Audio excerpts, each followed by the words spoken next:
Hi, how are you? I'm great. How are you doing? Great, thank you. What can I help you with today? Um, I am new to this, so I guess I'm open. Um, Okay. yeah. What would you like to know about? Sorry. Um,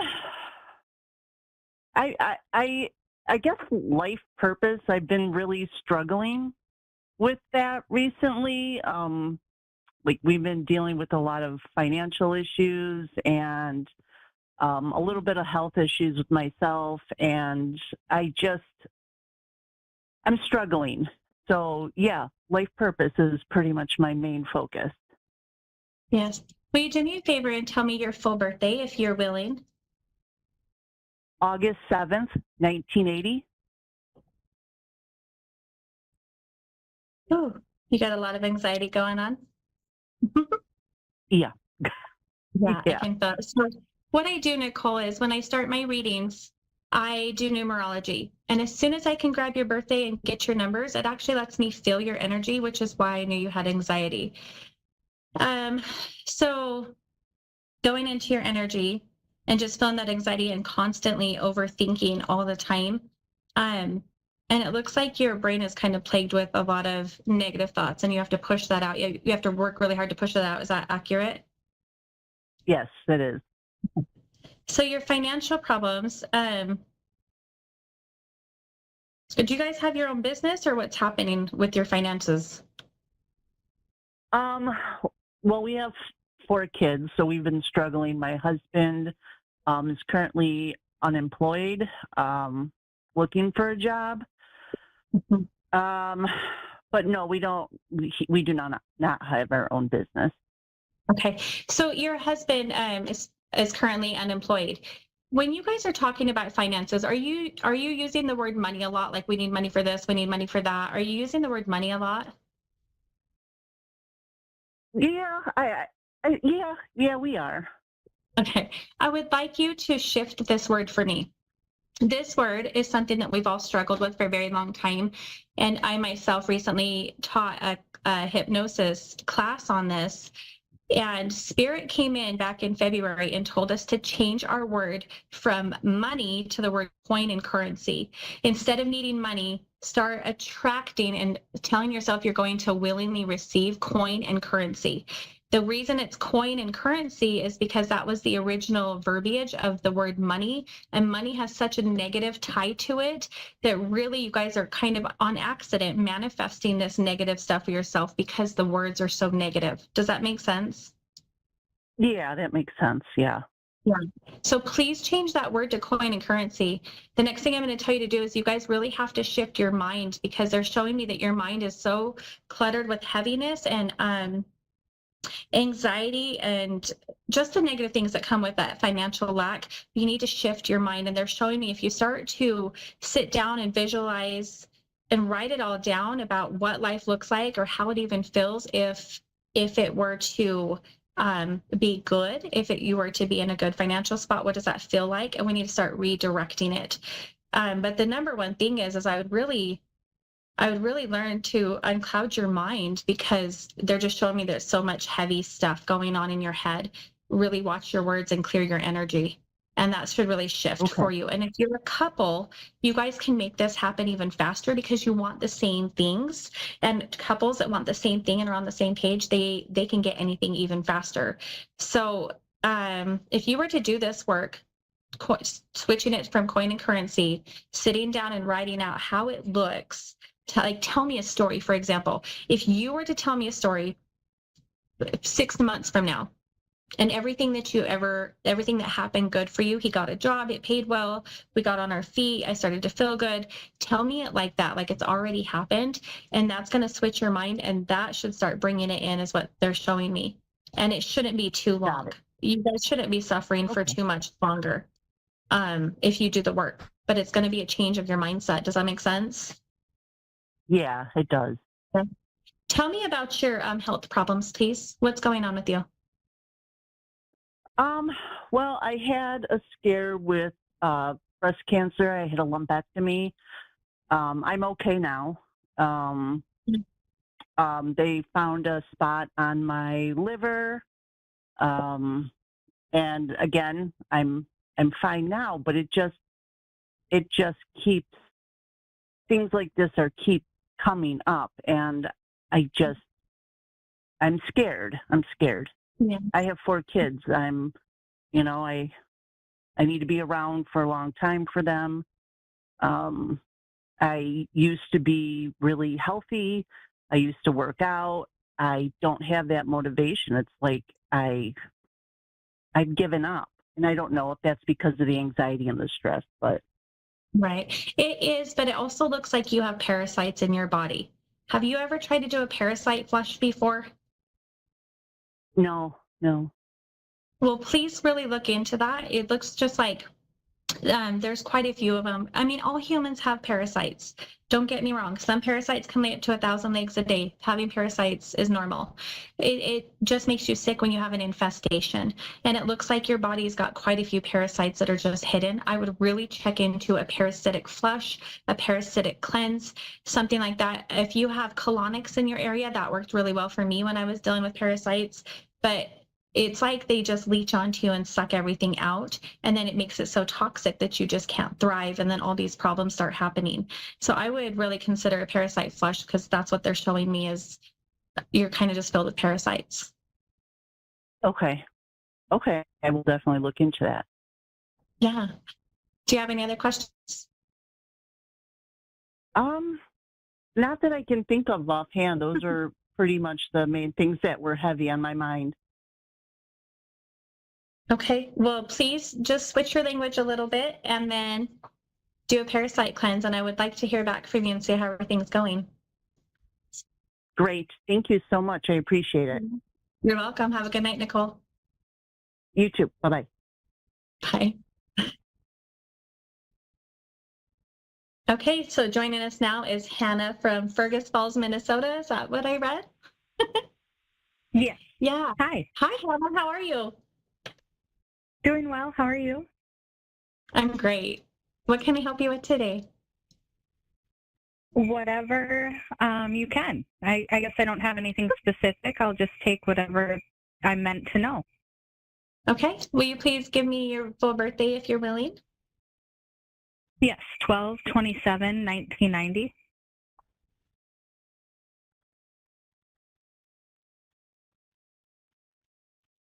Oh, yeah. Oh, okay. Did you catch on to the fact that I grabbed your numerology and that's how I tune into your energy? Uh-huh. Okay. So that's kind of where I'm going to start real quick with you is, oh my gosh, you take on everybody's emotions. Do you know that you do that? You take on everybody's stuff. Okay. Have you just not learned how to separate what's yours from everybody else's? I think I know. I just don't know how to unload, like how to not even carry it. I don't know how to choose that. I've done it Okay, since I so was you don't little, know I how to. guess. Yeah, you have. It's definitely been there. I think it was easier when you were younger to shake it off because you're so carefree when you were younger. Is that right? You just like to play and you were super active and it looks like you were really pretty happy outside. Is that accurate? Yeah. Yeah. And so to me, caretaking, it was like playing house. Yeah. And then it became a burden in some forms just because of everybody's energy bombards you. And this happens a lot because you have a beautiful light around you. You have such a beautiful, magnificent light and you give and you nurture and you just keep giving. And people are so willing to dump their stuff on you. And so what I'm seeing is that you just haven't learned how to separate what's yours from what's not yours. And one of the fastest ways that I can do that is, let's say if your mood changes really quickly, what I do is when I notice that is not what's wrong with me. I don't ask that. It's who have I been around that they have given me this type of energy? And that is my first step to dismiss it. Who have I been around? Not what's wrong with me, but who's wrong with me, essentially. Who have I been around? That'll start to separate that energy. And then I literally like to do hand motions and just start pulling it out of my body. That's not mine. Thank you that you trust me enough to transmute your crap, but I don't need you. And can you do that for me real quick? Like in your own space, just thank you. But thank you so much for allowing me to transmute that, but I don't need that. And just pull it from wherever you feel it. There you go. Okay. Now, yeah. Did you feel that? Did you take a deep breath too? I did. So when you start to do Yeah. this, you'll notice that you'll start taking a deep breath. And that to me is the energy shift right there. We're doing it. We're paying attention. We're willingly releasing the things that are no longer ours. Do you do any type of grounding or protection for yourself? So when you go into this around other people, that you are not just a magnet for everybody else's stuff. Do you do any grounding or protecting? I have in the past. It's not a part of my like routine though. I can look back and see the difference. Yes. Well, I would definitely recommend that. The fastest way that I do it for myself is I just visualize that I am standing in a circle of mirrors, and the mirrors are going all the way around me, but the mirrors are faced outwards, so I cannot see myself. And that's a protection, a tool of protection, because if any negative energy comes in, it doesn't like the way it looks. And so it turns around and it leaves instead. And you can do that in the shower. You can do that when you're driving to work or wherever you're going. You could just get in the habit of doing it. It only takes 30 seconds. And those small things should start shifting you. Because it feels like along the lines that you just kind of lost your happiness. Is that accurate? Yes. Yeah. So this is going to help you to reclaim your energy back, to protect your energy, and to start releasing what's not yours, so you can bring it back. Okay. Wonderful. Yeah. Yeah. Okay. Do you have any other questions I can answer for you right now? No. Okay. I'd really also like you to pay attention really quickly to the fact that you do have abilities. Are you aware of that? Are you aware I've that heard that and I've transmute other wondered. people? Yeah. You transmute people's negative energy. So when they come to you and they're upset or they're crying, it's almost like your hugs or just some type of touch. That is a transmuter. You tend to transmute other people's negative energy. You're just getting stuck on not releasing their negative energy or giving it back. And then sometimes you do, like, I guess for lack of better words, like recycle it and give it back, but then you're just kind of left being drained. So just be aware, you really do have abilities. And they're showing me that you must have some really crazy dreams. Like when you're dreaming, you have really crazy dreams. Is that accurate? Yeah. Yeah, you're getting, it looks, and if you don't know this, I apologize, but from what I know, we get out of our body 3 to 5 times a week. Our spirit does. That's a very normal thing. But some people like you like to go over to the other side and do a lot of work. And then when you come back into your body, you're just exhausted. It's almost like you just don't stop. You like to help. And so the thing you need to focus on is helping yourself to fill your cup back up so that you can get that happiness and that spark for life back. Okay. Yeah. Cool. Yep. Anything else? No, that's all fascinating and very correct. So thank you so much, Kay. Well, you have such a great night. You too. Thank you. You're welcome.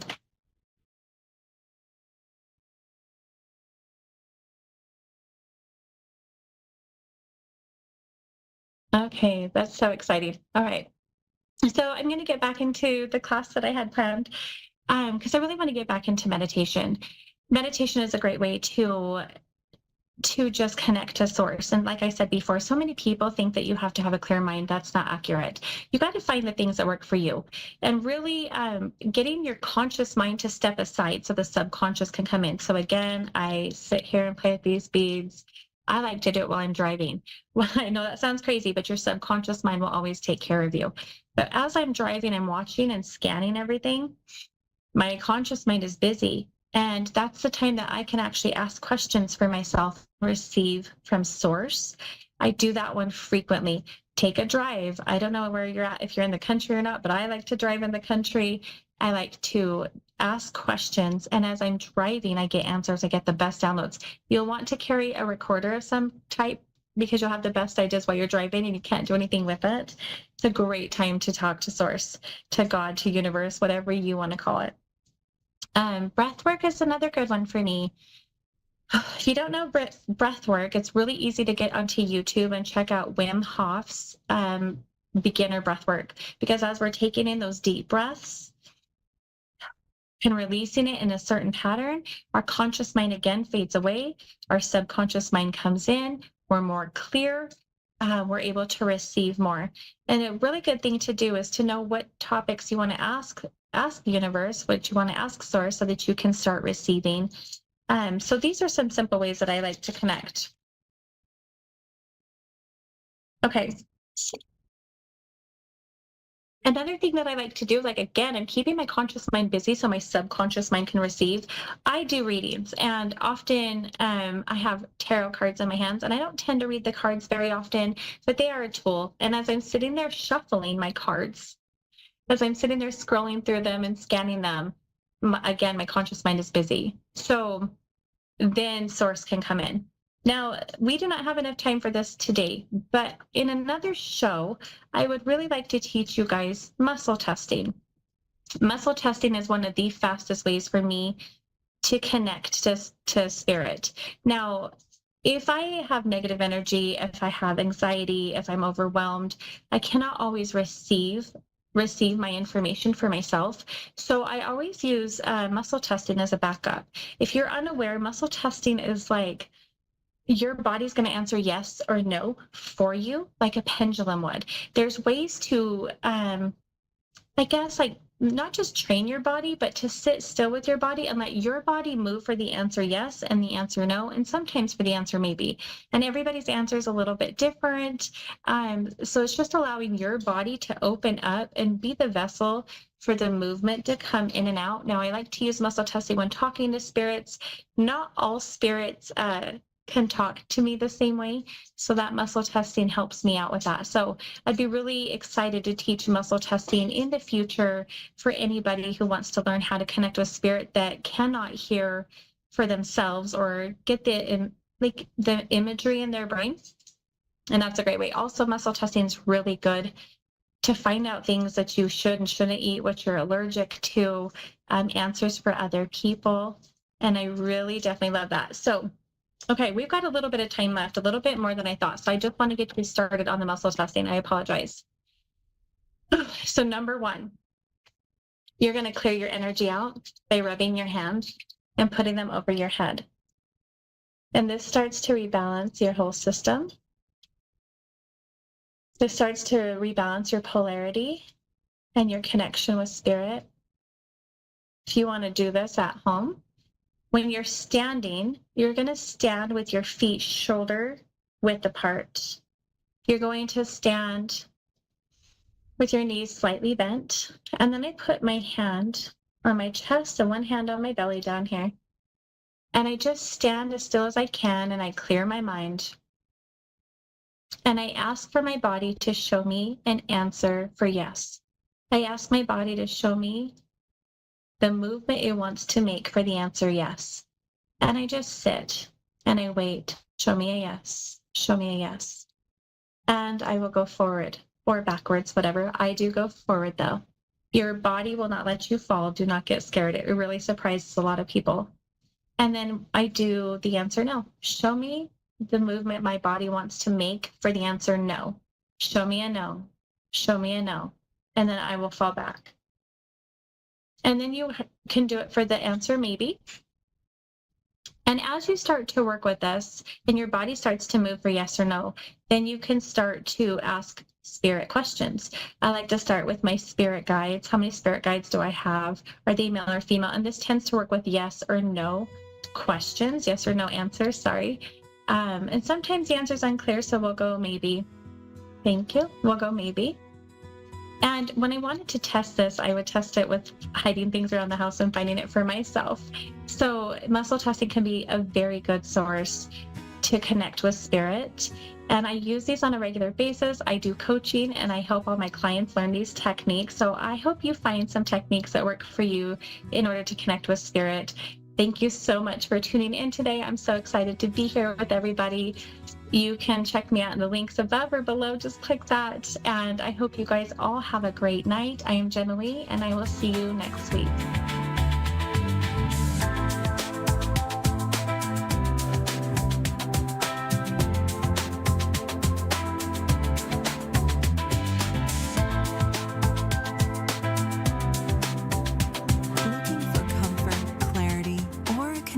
To the other side. Lady Phyllis is a gifted medium, author, and talk show host on A1R Psychic Radio and Moonstruck TV. She's here to help you find peace and purpose through personal readings, spiritual development classes, and her exclusive Patreon, where new guests share their wisdom weekly. Visit ladyphyllis.com to book your session. Follow Lady Phyllis on Facebook and explore what the spirit world has waiting for you.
To A1R Psychic Radio, Earth's #1 psychic radio network, and watching Moonstruck TV and Lightning Television.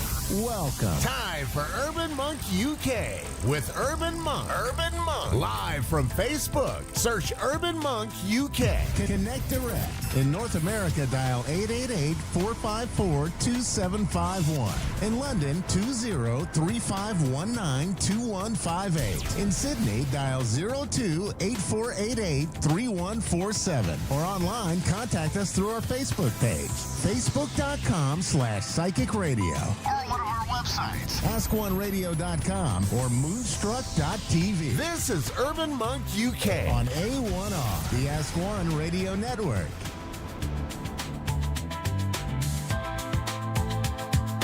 Hello, good evening, good afternoon, good morning, and welcome wherever you're watching live or on catch-up. This is the Urban Monk 101, mindfulness, and talking about how thinking is killing you. You're live on A1R Radio and Moonstruck TV. Tonight, I want to continue the theme of mindfulness and we're going to talk about faking it. Fake it till you make it. Psychology says, and it's a quite popular thing, fake it till you make it or live as is. So if you believe that you're going to be happy or wealthy, you'll be happy and eventually wealthy. The brain starts to work towards those kind of vibrational energies. And whatever you think, you get. We've talked about it many times. We'll continue to talk about it. If you think negativity, you're going to get negativity. So we want to talk on a positive slant, and I want to talk to you about a little test I've got. The theme of practice has been running through my shows recently, and here's another one for you. I heard this on the radio in the UK some time ago, and during my 2-week walkabout, I've been absent for 2 weeks, as you probably know. I apologise for that, but I've been doing quite a lot of research and getting myself into places that aren't as nice as the ones that I'm sitting with the backdrop tonight, but you can't have it all. Anyway, in 1988, Fritz Stark and a team of psychologists developed what they call the pen paradigm. So basically what we do, they discovered that if you take a simple pen and place it between your teeth, the muscles in the face react as if you were actually smiling. The brain then perceives that movement of the muscular body. So we think and the body reacts, or we react and the brain takes over to make that thing so. So if you hold the pen between your teeth, the face looks like and feels like it's smiling. So the brain creates oxytocin and other happy chemicals to make you live as if you were happy. Constant repetition and practice will eventually lead to a state of happiness because the body will be flooded with the happy chemicals. The same test, so they got a group of people, one half, don't know how many there were, one half kept the pen between the teeth and the other half kept the pen between the lips. That then creates a frown. I'll show you in a minute. So if you're watching, grab yourself a pen or a pencil, anything will do. And when you put it between your teeth, looks kind of weird, right? But it makes the face form a smile. Even if you're not happy, the brain thinks that the body is functioning the way you would do if you were smiling. That then creates pathways. It creates the chemicals in the body that circulate around through a form of happiness, developing into eventual full-on happiness. Now, I know I'm a miserable looking guy. I've been told many times, so don't laugh and don't write in and don't have a word with Dave to get me thrown off the show. But if you put it between your lips instead of your teeth,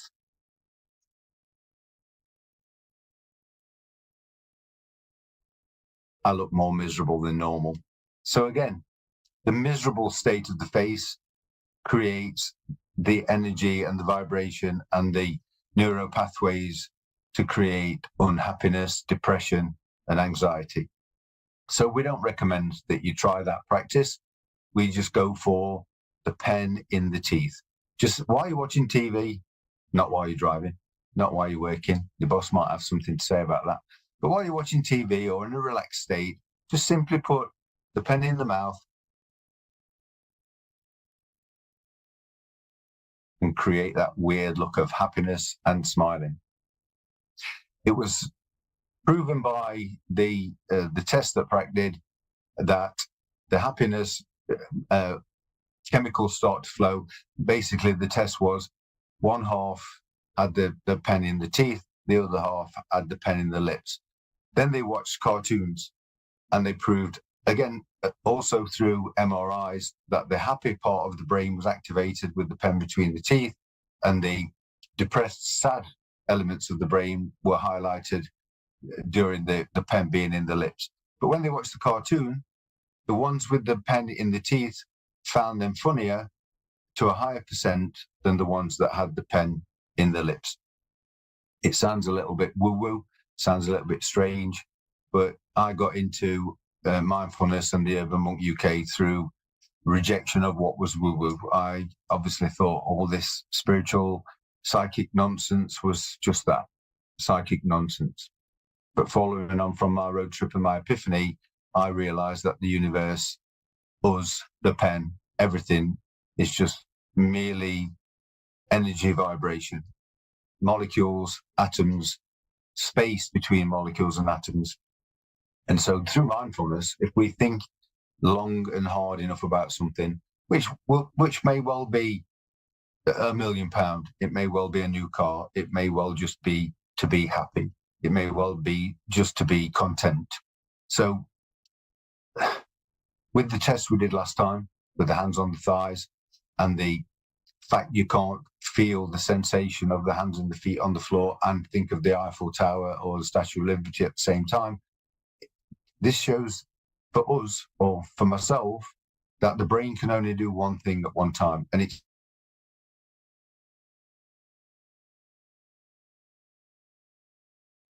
the pen in the mouth, pen in the teeth will stimulate those muscles and the forehead, the lack of frowning that goes along with smiling.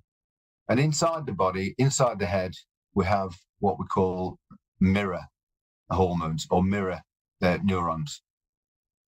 Who's yawned and somebody near you has yawned at the same time, or you see somebody yawn and you yawn with them? And that's exactly what the mirror neurons do. They will copy what someone else in your vicinity is doing. And if you smile, someone 9 times out of 10 will smile back at you. If a stranger walks past you and smiles in your direction, you'll make eye contact and you'll smile back at them. It's obvious, it's logical, but we don't think about it. It's something that happens naturally, like the breath, like the heartbeat, like the blood flowing around the body. So we link into what nature is teaching us and telling us what to do. The universe is vibrational energy. We are vibrational energy. Once we start to think of a certain thing, our mind, our thoughts, which are vibrational energy, which is why I focus on that part of the thinking side of humanity that's killing us, those are just vibrational forms of energy. So if you're thinking happy thoughts, if you're smiling, your body, your brain, the thoughts you're having are vibrating at that smiley, happy, jokey, laughy, not woo-woo energy, and it will attract someone else to smile back at you. It works for everything. I'm not just talking about what I think this is. I've been researching for the last 2 weeks on neuroscience and manifesting within neuroscience, which, as anybody knows out there, neuroscience is an actual thing. It's a science. It's got people well more learned than what I am that are focusing on the science behind what our thoughts can do. So I've said a long time, think of a red car, focus on a red car, you'll see more red cars. Now, the science fraternity will have you believe that you're seeing more red cars because you're more aware of them, which is a factual thing, I guess. But it's more from my point of view and from Eckhart Tolle's point of view and from mindfulness point of view and from manifesting point of view, it's the fact that you're sending out vibrational thoughts, that thing that you see the most is vibrating at. A car will vibrate at a different energy level than you because it's a car and not a human. A tree will vibrate at a different energy level to you because it's a tree and not a human. But it's manifesting, whatever you want to call it. They're putting it in science terms because the majority of people, like me, pre-Irma Monk, don't believe in woo-woo. Okay, but I've been around this sort of sphere long enough to know now that science and woo-woo are exactly the same thing. It's just different schools of thought that buy into or reject one or the other. But science and scientists are now starting to acknowledge that manifesting is a thing. They'll dress it up slightly differently, but at the end of the day, whether you see them because you're focusing on them or you'll see them because your energy vibration is the same as that thing that you're looking for, matters not. It's just different wording. I believe that it's the thought and the energy and the vibration that we send out into the universe that will attract those elements that you're looking for. So just simply, again, to recap before I finish, because I know Dave's looking at the clock and he's about to give me the 2-minute warning. So take a pen, put it in your mouth with your teeth, bite into it, and smile all day long. Don't try the other one. I mean, you can, just for test purposes. But if you try the other one, we're going to be creating that negativity that we don't want. You can see for myself, I'll do it because I'm enlightened and I don't get affected by negativity. How miserable, far more miserable than I normally am. And I am.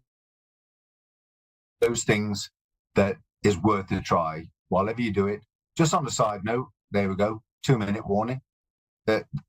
Just on a side note, from a manifesting point of view, and I've said this in my previous incarnations a couple of years ago, sports people pretend that they're playing the game.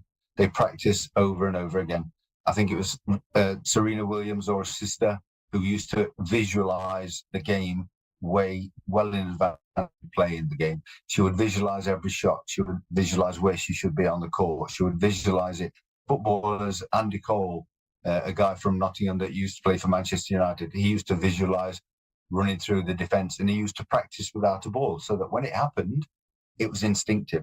They were sending out that vibrational energy to manifest that movement at the time. It also then programs the neurons in the brain to be able to react as soon as that instant happens, rather than having to think about it.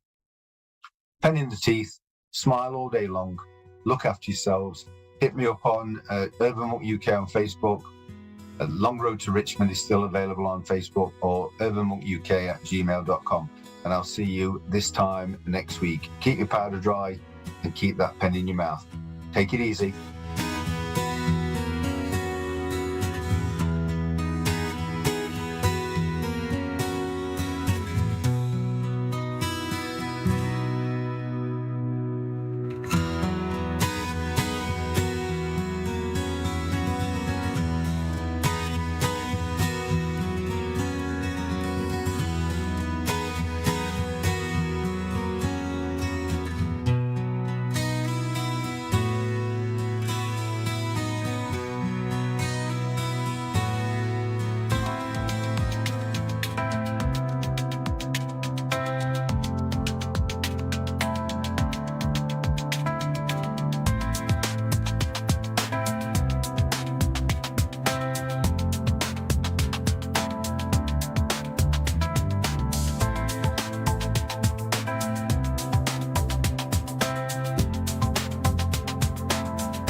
To A1R Psychic Radio, Earth's #1 psychic radio network, and watching Moonstruck TV, Enlightening Television.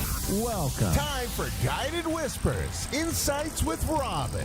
Live from RobinWolf.com. Connect direct. In North America, dial 888-454-2751. In London, 20-3519-2158. In Sydney, dial 02-8488-3147. Or online, contact us through our Facebook page, facebook.com/psychic radio. Or one of our websites, askoneradio.com or moonstruck.tv. This is Guided Whispers on A1R, the Ask One Radio Network.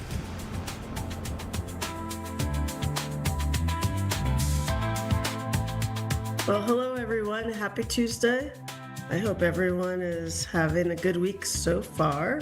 For those who don't know me, I am Robin Wolf, psychic, evidential medium, spirit communicator, animal communicator, mentor, and I'd love to do a reading for someone today.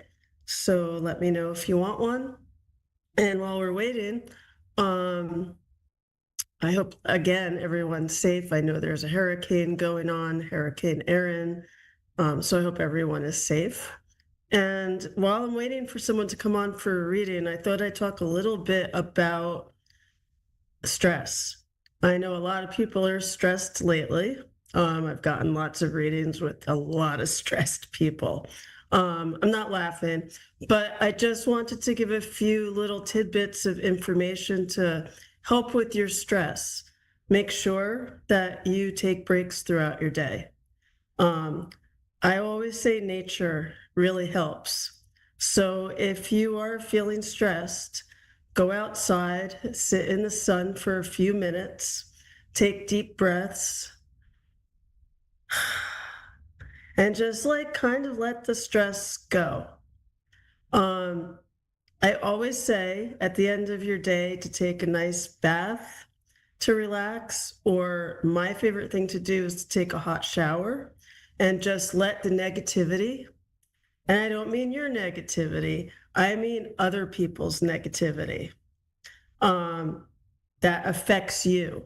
So if you're at work and people are stressed and you feel their negativity, just take a hot shower and let that negativity rush off of you.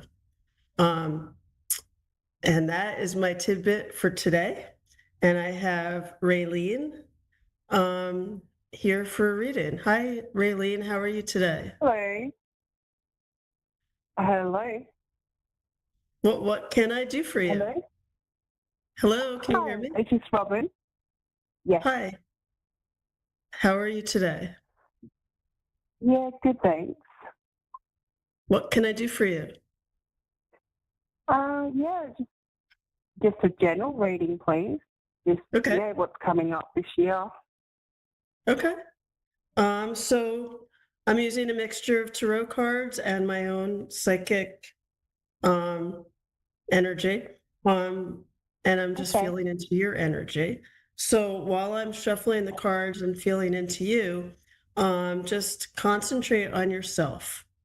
Try not to worry about anything or what's going to happen. Just try to, concentrate on you and what you're hoping Yeah. to manifest for the rest of this year. Yeah. And just give me a moment to shuffle. Yeah.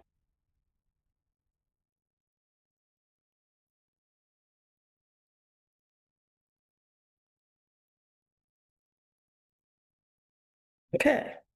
So what I'm feeling, okay, so I'm feeling as though you need to trust yourself more.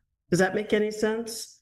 I'm feeling like you have to trust trust your intuition, but trust your gut. And I feel like when Yeah. you make decisions, you second guess yourself. Does that make sense? Yeah. Okay. I'm feeling as though there are a few decisions you have to make this for the rest of this year. I'm feeling like it's almost like you're climbing that mountain and you're more than halfway there. You have a few more steps to go. Okay, yeah. I'm not sure. I feel like this is about a job. Does that make sense to you? Yes. Okay. Would it make sense to you that you're either watching people leave your job, or you're worried that people are going to be leaving? There's some sort of restructure going on with your work. Does that make sense? Yeah. Okay. So I'm just feeling like first you have to take a leap of faith and trust yourself. And you have to stop worrying, because when you worry, you're kind of manifesting what you're worrying about. So I'm getting Yeah. a feeling that at first I feel like you're safe. Secondly, I feel like you're well respected and well liked. So I do feel like you're safe in your job. Not certain that you like or love your job. And if that's the case, I do feel like it's time for you to trust yourself and either look for something else or start that side business while you're in your job. Because I feel like you might be a healer of some sort. Does that make sense? Yeah, definitely. Okay. Now, is that what you do part-time? No, but I've been wanting to do readings on the side and sell spiritual products. Okay. Because I'm feeling like you have to trust yourself and start doing those readings. I feel like, okay, so as a person, I feel like people adore you. I feel like you're well liked. I feel like people just enjoy talking to you. You're a safe space. Oh, Does that make sense? Okay. Do you Yeah. find that people just start talking to you, like people you don't know? Okay. Almost like a yeah, bartender or a hairdresser. People just talk to their bartenders or hairdressers. You're not, though I don't feel like you are anyway, but I do feel like you're that Yeah. safe space. And yeah, I'm not saying, so you're the non-judgmental person. You don't judge. yes, You don't just give people advice without them asking, but you listen. And I Yeah. feel like you can build your business. And I don't know why, but I am getting over the next 5 months. So I feel like this is quick. And I feel like you kind of have to start, in little steps, baby steps. Have a plan for it. I mean, when I first started, I didn't charge anybody. I did readings until I knew that I was accurate. And then I started charging little by little.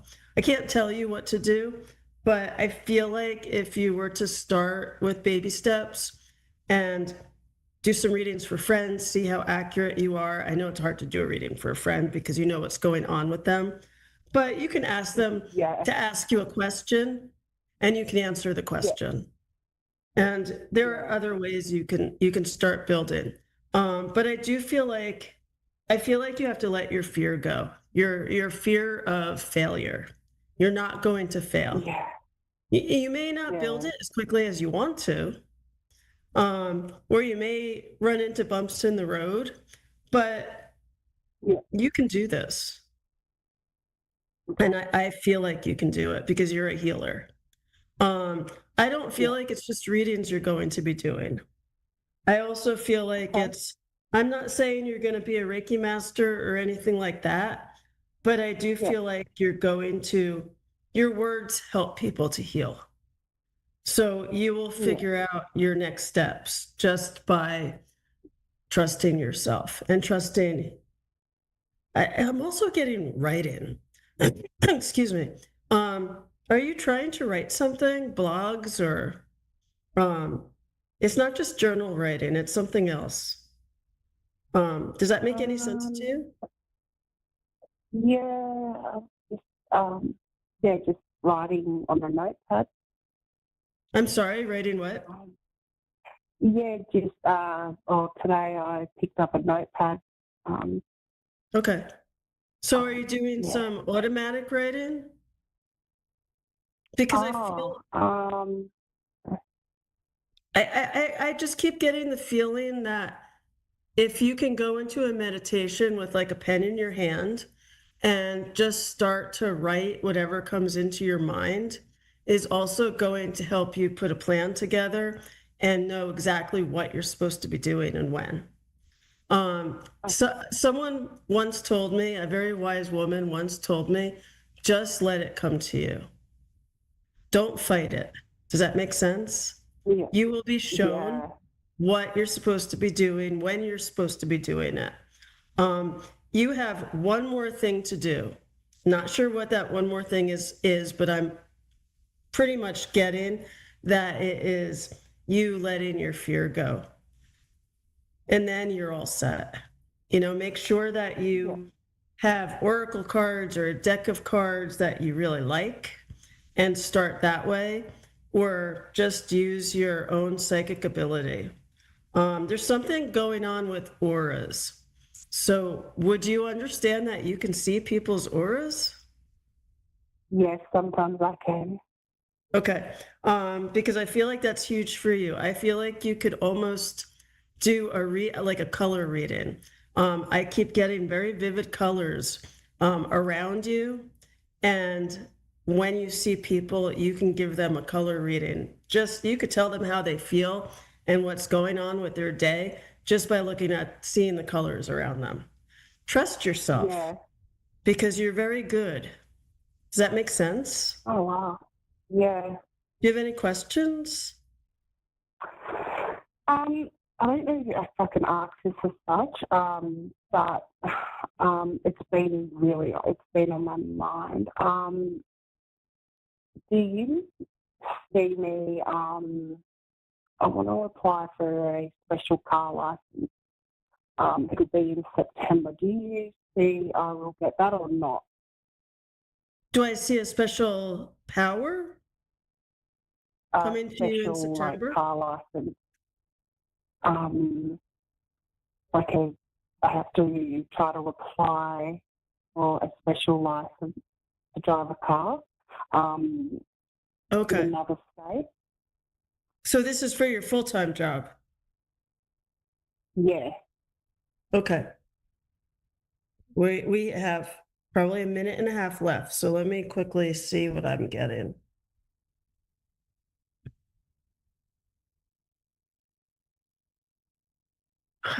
So it's crazy, but I'm really getting people.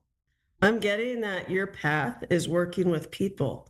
So I'm not sure what your full-time job is, but I feel like it has to do with working with, I don't know if it's the general public or helping people in your office, but I'm not saying HR, but I feel like it's helping people who are lost, who don't know what they want to be doing at their job. Does that make any sense at all? Because I don't know why I keep getting that from you.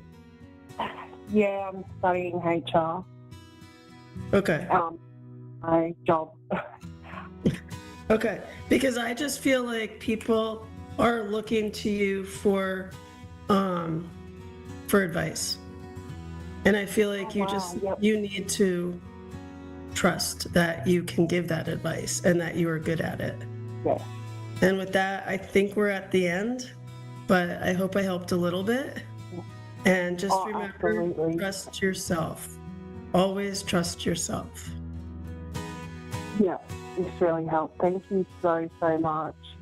You are so welcome. Have a really good evening.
To A1R Psychic Radio, Earth's #1 psychic radio network, and watching Moonstruck TV and Lightning Television.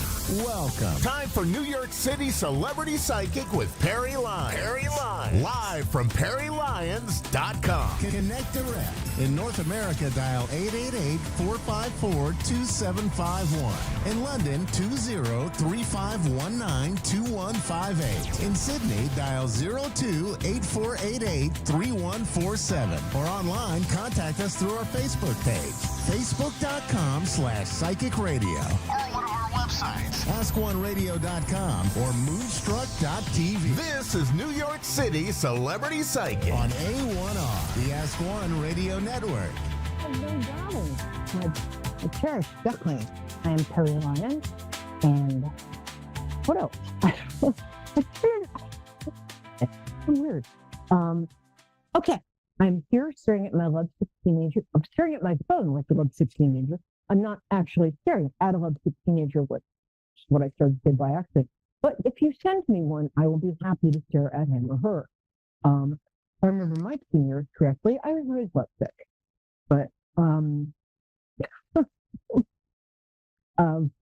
I justifiably said there are a lot of cute boys around.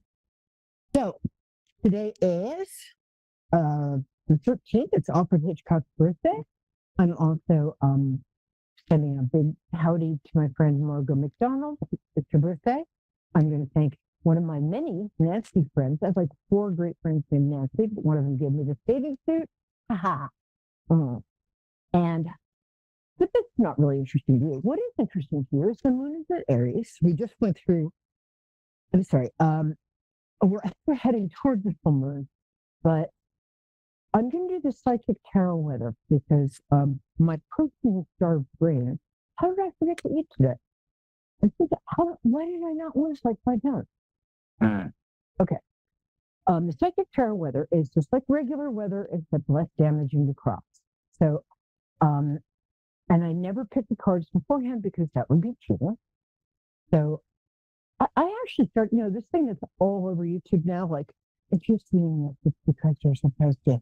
We started doing this on this show like 5.5 years ago. I just want everybody who uses that now to send me $1, and then I will retire to a villa in the south of France with several nubile pool boys and a pet cheetah. Okay. The first card I pull will be the beginning of the week, starting today. A second card will be the middle of the week, like weekend. And the third card, you're getting the hang of this, will be the last part of the week, ending on Wednesday. And okay. While I'm doing this, I'm going to ask you to breathe in like this. And then one more on top of it. That's like that. And then you're going to breathe out like this. Like you're a whoopee cushion or a 5-year-old blowing out a birthday candle. The reason I'm doing that is because I want you to stimulate your vagus nerve, VAGUS, which regulates your central nervous system. And it also regulates part of the Cincinnati power grid, but front is facet. And so I want you to do that while I'm doing the weather. And it's the VAGUS nerve rather than the VAGAS nerve, which is a nerve which, when stimulated, you wake up in a motel room in Nevada City, surrounded by 10 unconscious sex workers, 25,000 bottles of empty liquor, and a decade of your life missing. But enough about my personal life. Oh, okay. 1 second.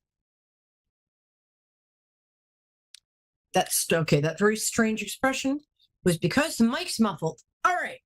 Psychic tarot weather, just like regular weather, except less damaging to crops.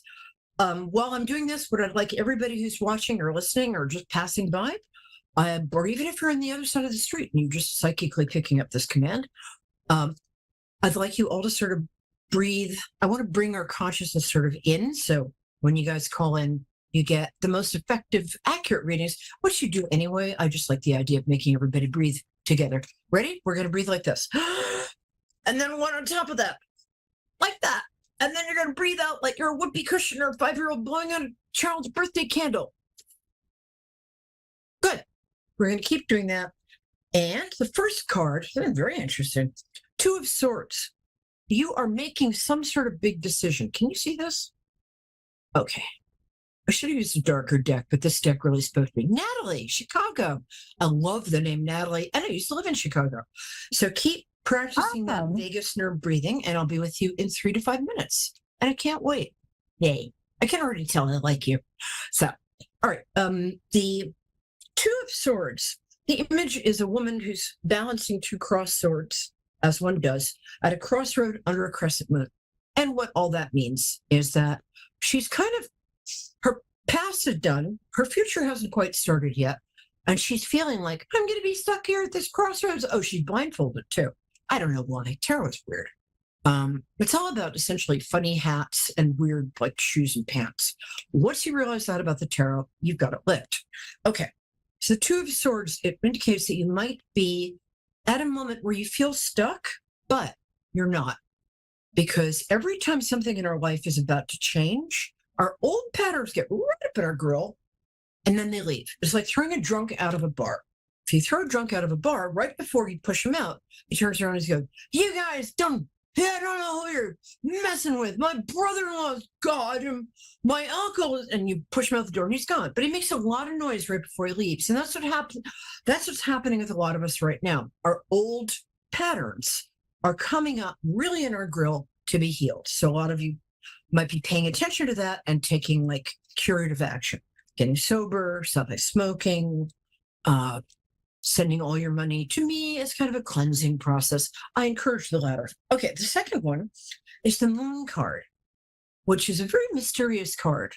And depending on any tarot reader will have, every tarot reader seems to have a different interpretation of this. Can you see that? It's like a sexy Art Nouveau lady looking all moony.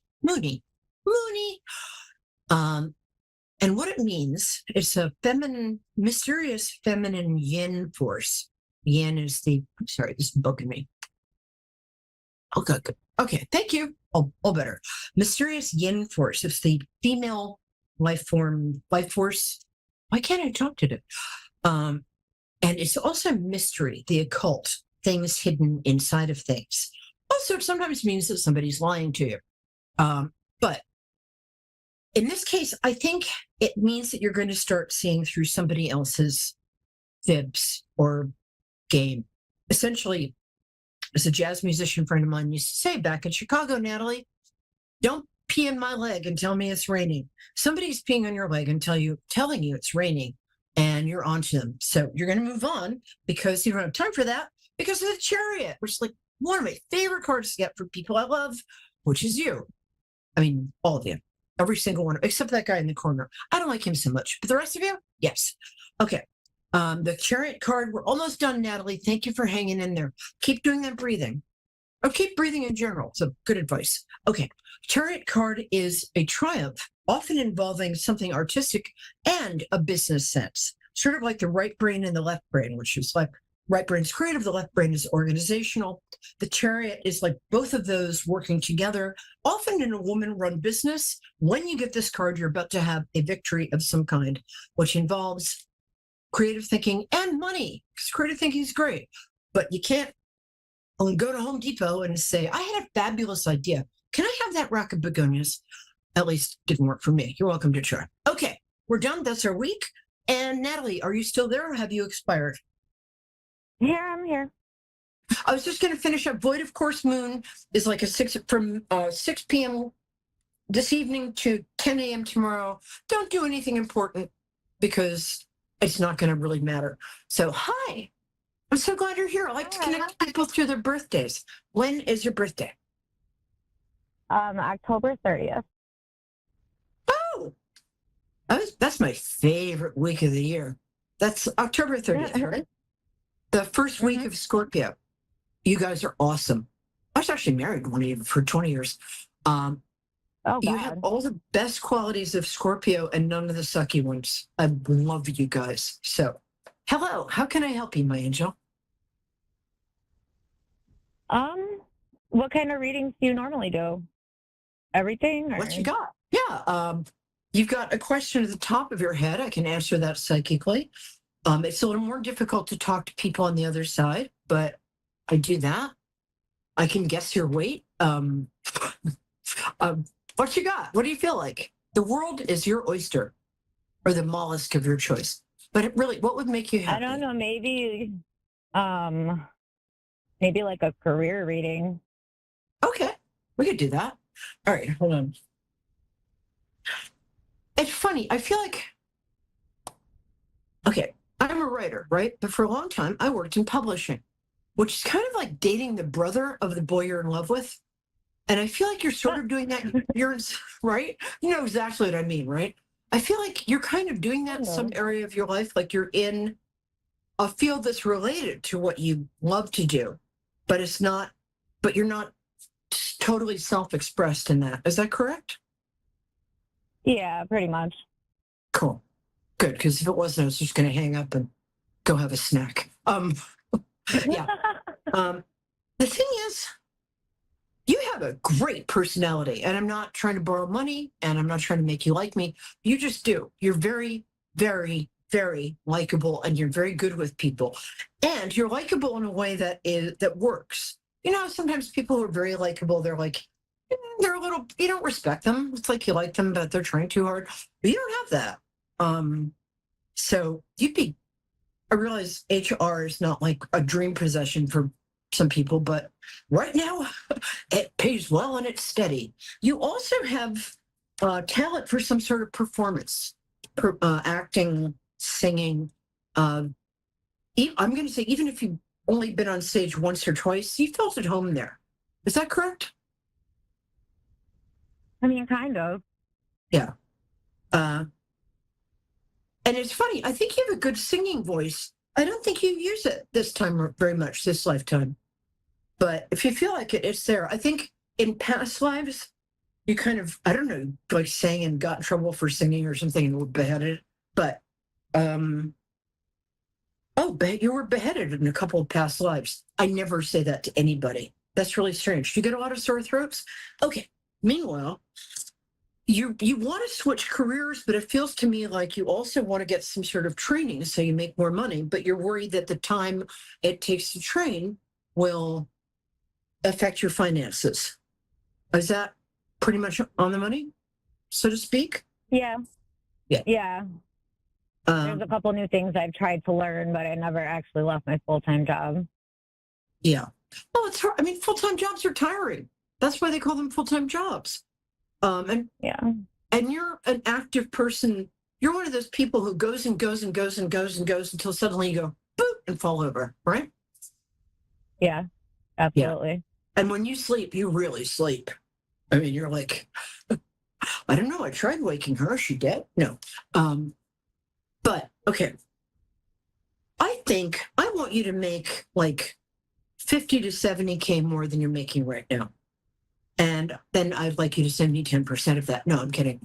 But you're in Chicago. Great. Oh, which part of Chicago are you in? I used to live in... Actually, I moved to Michigan, so I live in Michigan now, but I'm visiting home. Chicago is home. Oh. I've been in Michigan almost 2 years now. Michigan's great. I love people from there. I used to live in like Old Town, like North Avenue. I love Chicago. Nice. And I was friends with all the Second City guys, and one of them was little tiny, lovely little man named Dan Castellaneta, and he's been the voice of Homer Simpson for 20 years. Little tiny, very slight, very lovely guy. You'd never guess it. Okay. Well, I'll tell you one thing. This is interesting. This just landed on me for you. One thing that you could study for while you have your day job. Might take you a year or two, but you can do it at night and on weekends. You'd make a great interior designer, especially if you threw like some feng shui training in there, which is the Chinese way of decorating a house that kind of balances the elements. It sounds crazy, but I think you'd be, partially because you've got great taste. Thank you.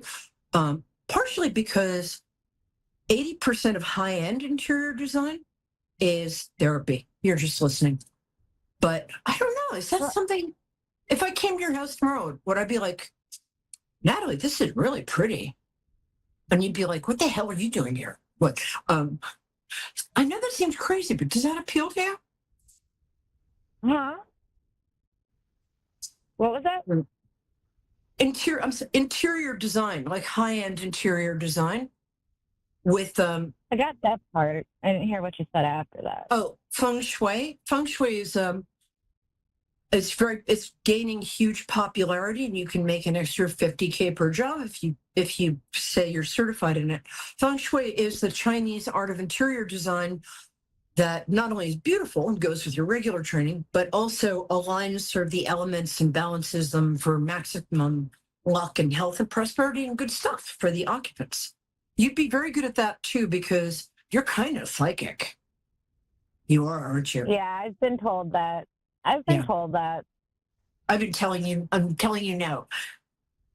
Again, there are talents you have that in this lifetime, you've been a little, it's like you've been there, done that. And you were definitely executed in a couple past lives. And I'm sorry, but you seem to have gotten better. But one of them was something to do with singing, and one of them was something to do with like psychic stuff or witchy stuff.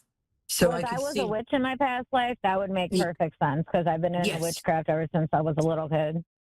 You're a witch Like, in more in than school, one you past could- life. Yeah. Yeah, More that than one. makes perfect sense.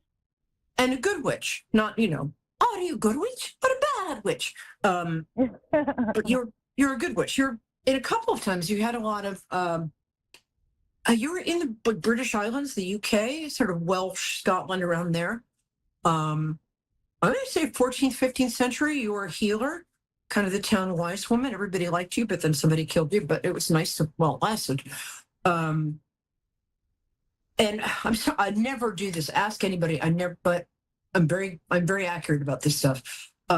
You're also some sort of wizard because we are men and women in past lives. Although you've been a girl more often than not because you're very girly, which I like. I mean, you're also very effective and very smart, but you're very feminine energy. So anyway, coming back, if money was no object and time was no object, what would you most like to do? My dream is to work with animals, but I'm very squeamish and I can't handle the medical field. So, like, that's the problem is I have kids and working with animals doesn't really pay a lot of money. But if I could do anything in this world, I would open my own animal shelter and take in all the animals that need rescuing. You could, and this is something I teach classes in this. You could be an animal psychic because very few people have that. I have it. My friend Nancy. I've been told that you're an animal psychic. Especially dogs, connect to me easily. Yeah. Well, dogs come up to you in the street and they're like, "It's you! I can't believe it!" And they're like, "Look, everybody, it's her." That always happens to you. But all animals, really, honestly, if you want to get in touch with me privately, I can tell you how to, because animal psychics, if they're good and you would be good, and most of them are bonkers and bunk, but you'd be the real deal. They really make money, which is like, why am I doing humans? Wait a minute. But you'd be great at that. And it is, once you get established, you get like a 3-month waiting list and you'd be really good at it. So I don't know. Interesting. Might not have a pension, but I know one of them who makes $350,000 a year. So. Oh, Jesus. Yeah, no, I'm telling you, they start at like 300 an hour, and it's worth it. Yeah, right. Sorry. I'm sorry. No, it's fine. I didn't mean to do that. I normally would take a second caller at this point, but I just have so fallen madly in love with your energy that my producers are like, "Go with Natalie."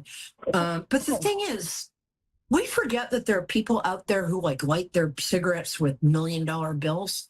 Okay, maybe they don't smoke and there's no such thing as $1 million bill, but you know what I mean. And if you sort of get your feet under you as an animal communicator, you're working with people who have like horses and lots of them. And, people pay a lot of money for their dogs and they love them because dogs are better than people. Let's just say that and get it out in the open. It's true. If something was wrong with my parakeets, I would sell my kidney on eBay to pay for their yes, I would actually. I love my parakeets. Their names are Tony and Marvin. So there's that. I guess the reason I asked you that is because my guides, I do have papers saying that I'm sane. So when I say that I've got invisible people, please don't have me committed because it's not fun. But I do have like guides that I talk to, and they were sort of leading me down this path with you. What they want you to know is that things that we think we can't do, we can actually do kind of easily. The only thing that's holding I'm going to say you. Some people don't have that power, and God bless them. You do. You have it in you to create any kind of life you want. And if you felt like doing the animal psychic thing, I'm happy to turn you on to trainers, keep your day job. And when you feel confident, 300 hours is not, it's not chump change. And you're helping people. You have 3 kids? You have 2.5 kids. No, that's 4. not possible. You have 4 kids. I have 4 kids. Is the last one a recent addition? I didn't pick up on that one. No, they're great though. Okay, I'm not on about kids tonight. You have 2 boys and 2 girls. No, that's not right. 1 boy and 3 girls. Oh God, I'm so sorry for him. I was 1 girl and 3 boys. The girls are all 1 year apart. They're 11, 12, and 13, and my son is 15. Oh, that's nice. Okay, they've got a big brother. Nice names too. Yeah. Oh, your girls are pretty. Well, that's a good-looking family. I'm like, if I was 20 years younger, I'd be like, you know what? I'm not going to go there with your son, but he's very handsome. They're fine. I think that as they start to grow up, prepare yourself for the empty nest syndrome. So when they start to go out into the world, you're not feeling like, where are they? Which of course you're going to anyway. But honestly, I am digging the animal communication thing with you. Because I know one other person, my friend Nancy Strauss is a world famous pet sitter and communicator. I've only felt this in her. I haven't felt this in almost anybody else, at least in 20 years. You have a talent there. And yeah, I've been told I have a talent and I don't really know what it is or how to use it. I mean, I get intuition sometimes, but I think everybody does. It's just your body, your mind reacting. Oh, it's honestly, everybody says, oh, I don't know how to be psychic. I spent 3 years because I had it anyway. We got 2 minutes.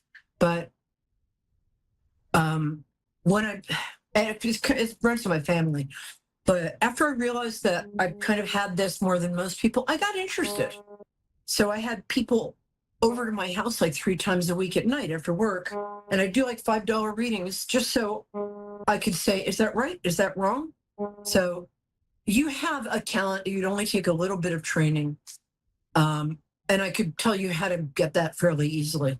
In fact, maybe I'll write a little book about that too. Anyway, so aside from that, your kids are fine.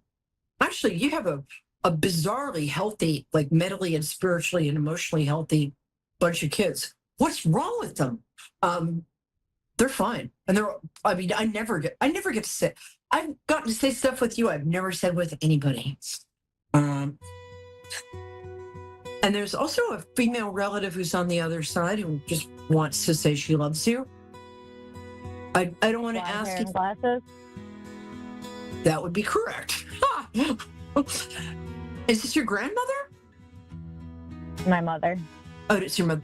I didn't want to say your mother because on the off chance I was wrong, people are like, oh, what does that mean? But yeah, it's your mom, and boy, does she love you. She also wants to kick one of your brothers in the bum, so I don't know why, if you have a brother. But thank you for being so patient today. Is there anything else? We got a minute and a half left. 30 seconds.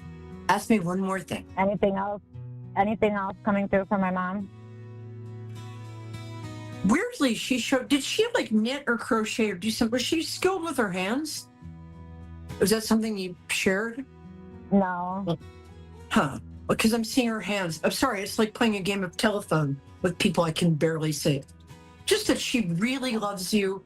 She's about 5'5", is that correct? And she's got a dimple here. She's a really interesting person. I don't think she's Gemini kind of personality.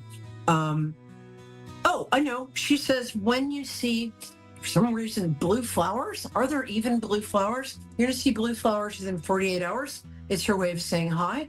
Also, whenever you see a feather or pick one up, but stay away from my parakeets. That's your mom saying hi.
A1R Psychic Radio, Earth's #1 psychic radio network, and watching Moonstruck TV, enlightening television.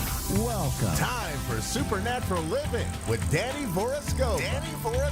Live from NewWorldServices.org. Connect direct. In North America, dial 888-454-2751. In London, 20-3519-2158. In Sydney, dial 02-8488-3147. Or online, contact us through our Facebook page, facebook.com/psychic radio. Or one of our websites, askoneradio.com or moonstruck.tv. This is Supernatural Living on A1R, the Ask One Radio Network. Good afternoon, everyone. Hi, it's Danny Boroskova. Welcome to A1R Psychic Radio and Moonstruck TV. I'm real happy to be with you again this week and hope everyone's doing well. So, as I was thinking about where we're going to go, what direction we're going to head in this week, I was thinking about building more on that gratitude that we looked into last time. Let me just take a second. So, when people think, well, what is this? What is gratitude, right? How do you step into gratitude when life is busy? That's where we were last week, right? Like, how do we just, hey, hit the gratitude, hit the grateful, life is peachy button here? Well, you know what? It's really not as hard. It's not as hard as we would think. So this week, I'm thinking about what am I grateful for? Well, okay, super cheesy. Here we go. I adopted 2 birds. Seemed like a great plan, right? They're amazing. And as I'm going along with this, I'm thinking, well, maybe I should have consulted someone, I don't know. How hard could this be? But as I've gone through each day, getting to know them, trial and error, getting, I don't know, seeds thrown at me. I guess that's the wrong thing to do. So maybe I'll try this, I'll try that.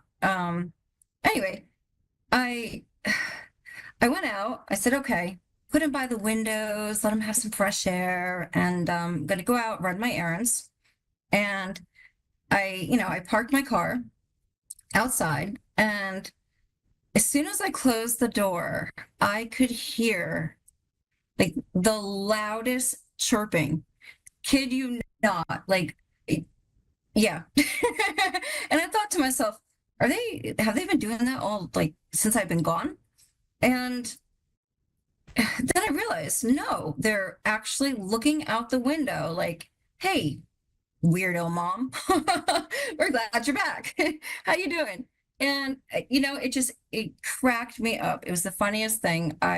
So I learned something new about my bird kids now. And yeah, so I don't know, we take it as it goes, right? And I'm grateful. I'm grateful. I'm like, well, they like me. That's the first step. So there is my afternoon cheesy story of gratitude with you. And I hope you're all doing well. And I would love to get into some readings. So let's see who we have here today with us.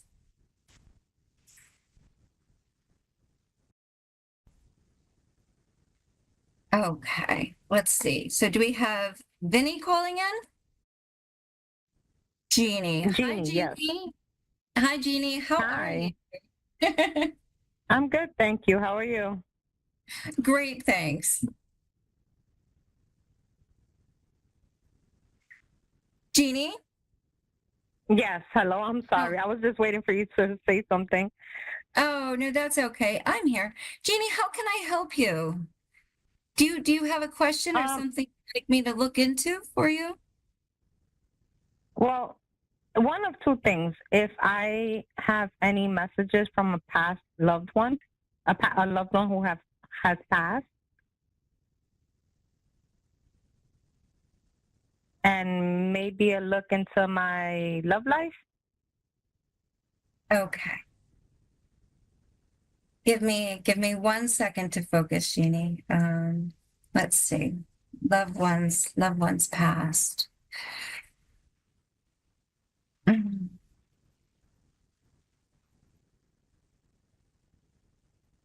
Okay, Jeannie. So the first person that I do see coming towards you to be here is an older woman. She looks to me to be the way that she's approaching me. She looks to be maybe in her 50s, and let me see, woman maybe in her 50s, and I am getting a brownish reddish hair. Let me see how this woman would be connected to you. Yeah.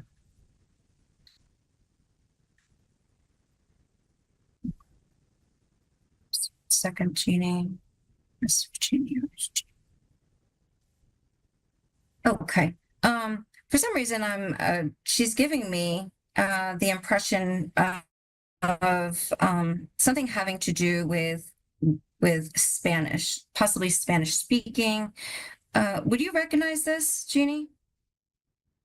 Yes, I do actually. You do. Okay. Thank you so much. So I'm going to bring her a little closer. Okay. I do get the feeling that she is when I'm asking her, I'm saying, okay, are you this or that? The first impression is aunt. But I feel like this woman is giving me the impression of being a friend, of being a maternal guide and a friend who would laugh with you. Does this make sense to you, Jeannie? Maternal guide? I don't think so. Okay. Okay. This woman, the way that this woman is approaching me, regarding her relationship to you, initially I had the impression of an aunt, let me see now. We'll just keep moving on through that. Okay. So we have her. She is referring to Spanish speaking, Spanish.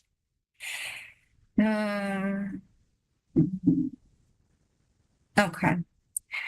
As she's coming through, she would like to bring reference to a young man. And I do get the feeling that she is coming forward to speak about this young man who would be in his teenage years. Do you understand that? Yes. Okay.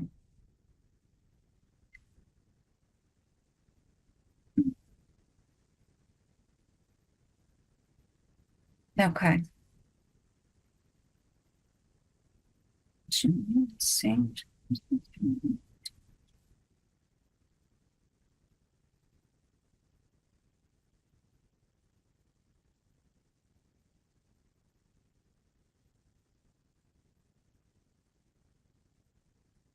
Okay, Jeannie. Regarding this young man, is he still here in the physical with you, or is he with her?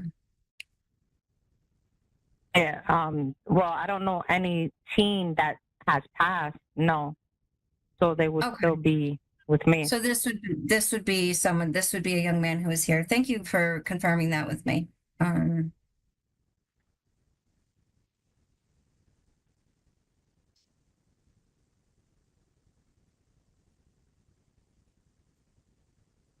Okay. Has this teenager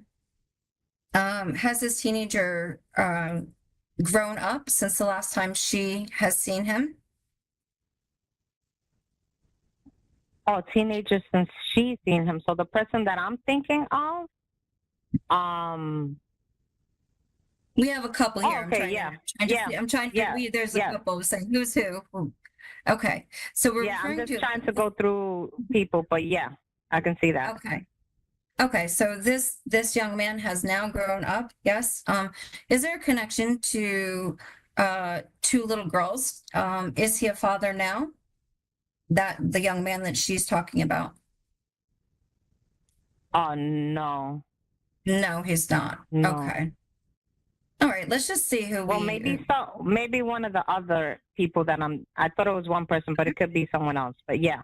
Okay. All right. Well, let's see who we're working with here, right? You have a few. Okay. So she's bringing forward in reference to one young man who is in his younger teens. He is thin and he is looking at school options, and he's over here to the side. And then there's another reference to a young teenager that I get the sense that he has now grown, and if so, he is a father, and he would have what appears to be two daughters. So, which of them makes sense to you? Well, now none, because None. the one, no, yeah, I'm sorry, yeah, none, because Oh, no, it's okay. the one that I was thinking doesn't have any daughters. doesn't Doesn't have children, period. Does not. Okay. All right, Spirit. Well, I'm not sure. So let's come back to her a minute. Was there something that you would like to say to her? Was there something that you would like to ask her? No, I was hoping that she would give me some information. Maybe is my niece with her? Okay, let's see.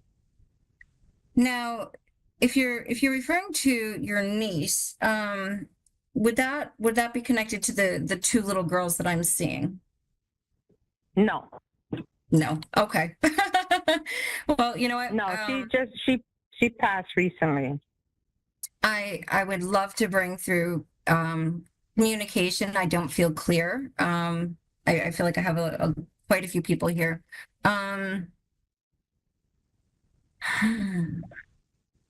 Give me 1 second to tune in and see what I can bring for you here clearly. I know that she is here. I know that she is here. We know that she is referring to a young man, substantial. Okay, I do that, and this is a man. Okay.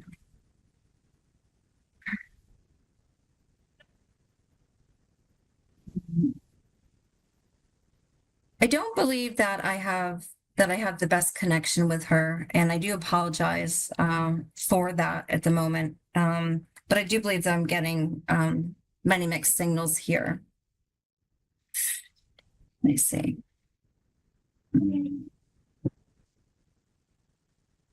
Okay. Jeannie, at this time, I'm going to thank her for stepping forward. As I see her, as she's standing here before me, she has a big smile. She is a beautiful woman. And so on that note, I'm going to thank her, and let's move on to the other questions that you have. Just my love life. Love. Okay. Let's move her over. Now that I have closed that out though, Jeannie, could you confirm to me what relation this woman is to you? I believe she was my aunt. She was your aunt. Okay. All right, Yeah. good. Thank you for that. Got it. Okay. And here we go. From there. Okay. Love life. Okay. Let's see. All right. Love life, love life. Okay.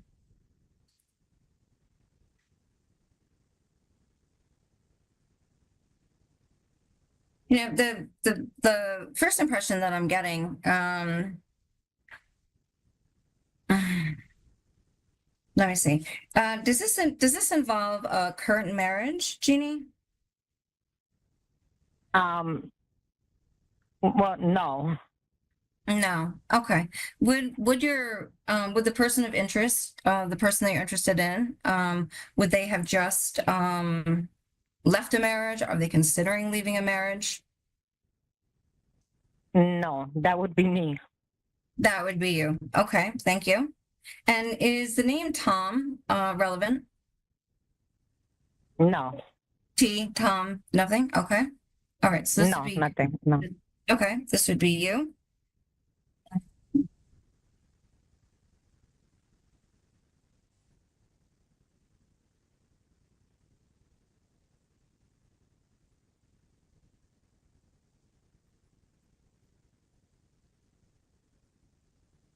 Danny, I do still have I do still have Auntie over here. Gonna keep her over to the side, but I'd like to share my feelings and my feelings from what I can see here. I do feel that in time that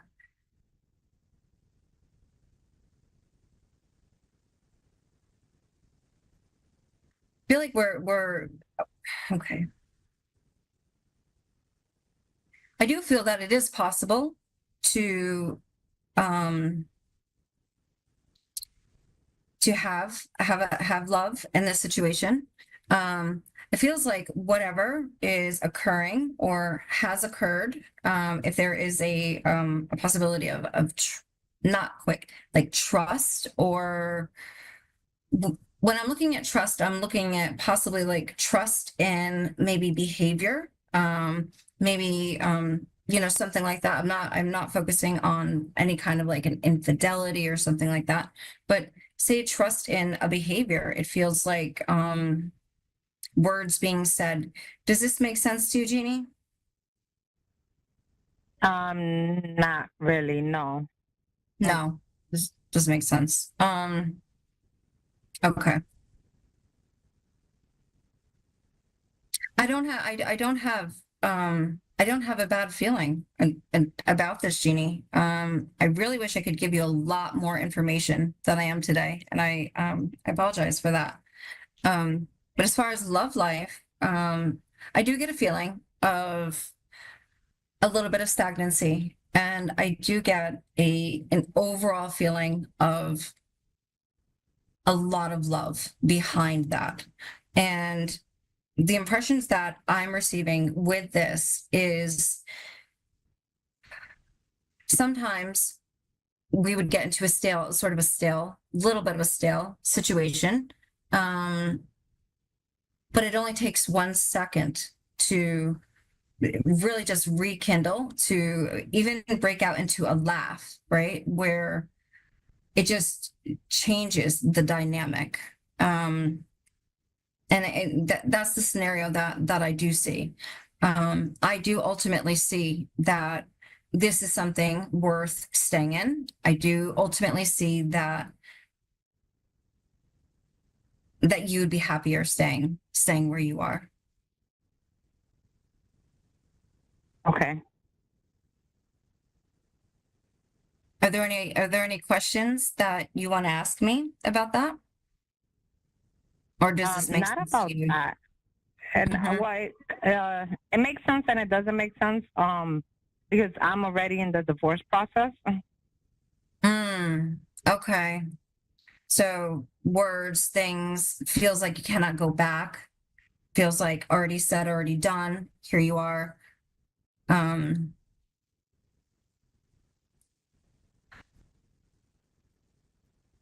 Jeannie, my impressions on this is that it's not too late.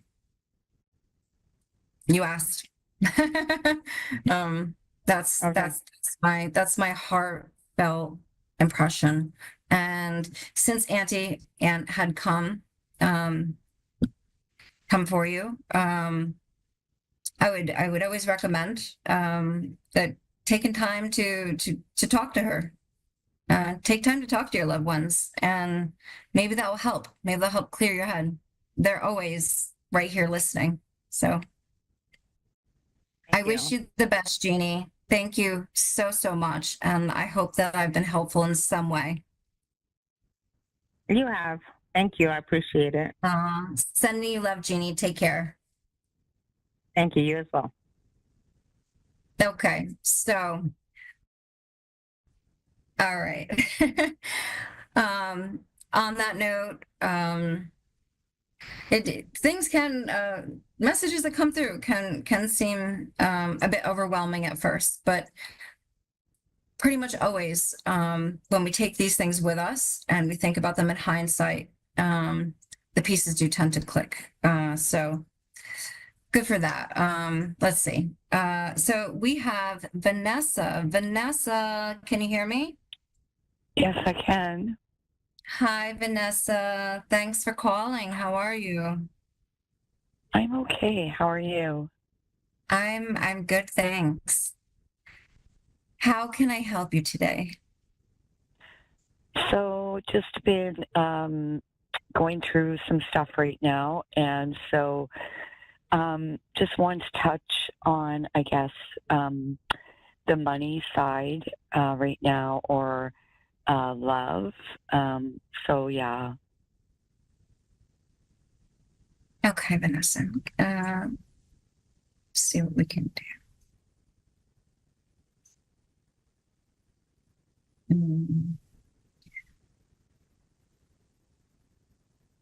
Vanessa, have you been offered the opportunity to move, to change your residence, and that would require changing your finances?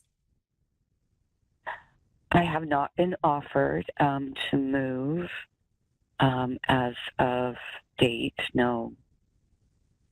Would this be something that you're considering, that you're hoping for?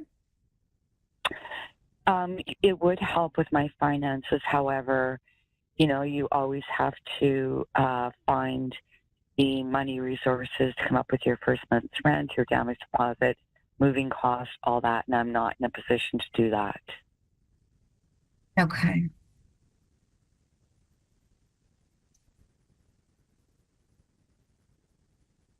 I do feel, Vanessa, that within the next 2 weeks, seems like middle of the month, maybe first of the month, bills are going out.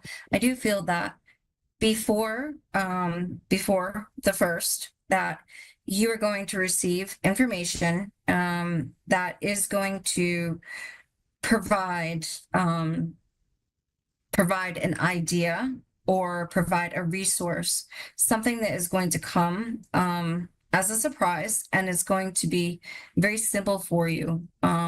This is a next step. This is something that you've been thinking about for a while, and this would be the next step to ease these worries. Does this make sense to you, Vanessa?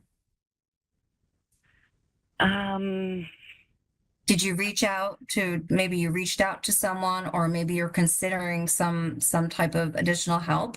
And I do get the feeling that this is coming into your life, and it is coming in soon. That is my feeling. I do not feel that this is a 3-month, something like that. So with that being said, would that make sense to you? Yeah, so I have reached out to a pastor at one of my local churches as well. I put forward an application for hard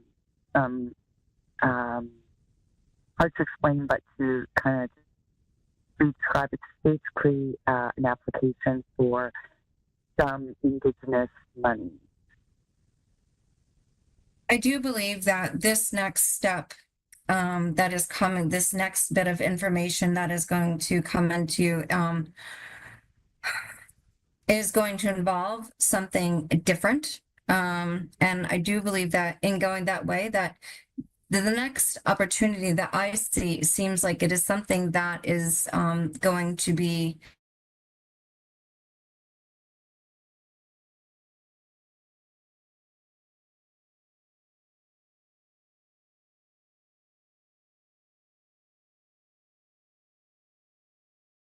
someone like a charity in that kind of way. So although this is not the typical first months, last months, rent and everything. This is going to be stress-free. And I do believe that, let's see, we're in New York here. So within the next even month and a half after, I know I'm skipping time here, that I do believe that you'll be at peace. I do see you being comfortable, although this is not the traditional path that you were thinking of. Does that make sense to you? Meaning the traditional path of, like, can you give me an example? Yes, this does feel like this new opportunity is going to get you to a place where you will have a new living arrangement, possibly not in the way that you had thought, but you will have your own home space, and that you will not be worrying about bills because of the work that you have already done. Yes. That's what I see. My lease is not due until August. So, and I had been thinking about, the possibility of moving, but that all depended on finances for me because I don't have a job right now. Vanessa, this is a miracle coming true. So on that note, I do have to wrap this up. I do have to let you go. And I send you my love, and keep doing what you're doing, Vanessa. You're inspiring all of us. So good work done. Here it is.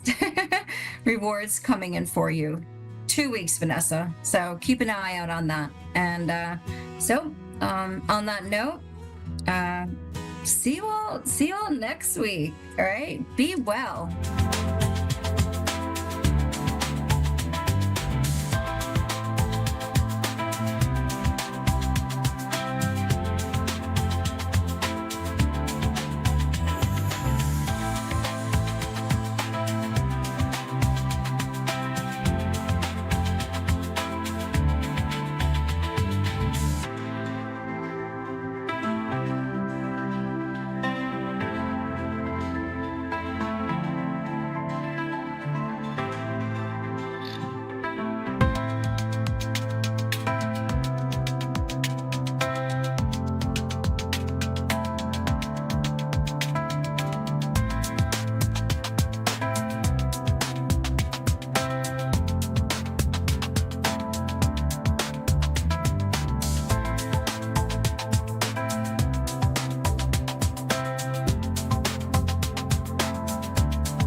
connection to the other side? Lady Phyllis is a gifted medium, author, and talk show host on A1R Psychic Radio and Moonstruck TV. She's here to help you find peace and purpose through personal readings, spiritual development classes, and her exclusive Patreon, where new guests share their wisdom weekly. Visit ladyphyllis.com to book your session, follow Lady Phyllis on Facebook, and explore what the spirit world has waiting for you.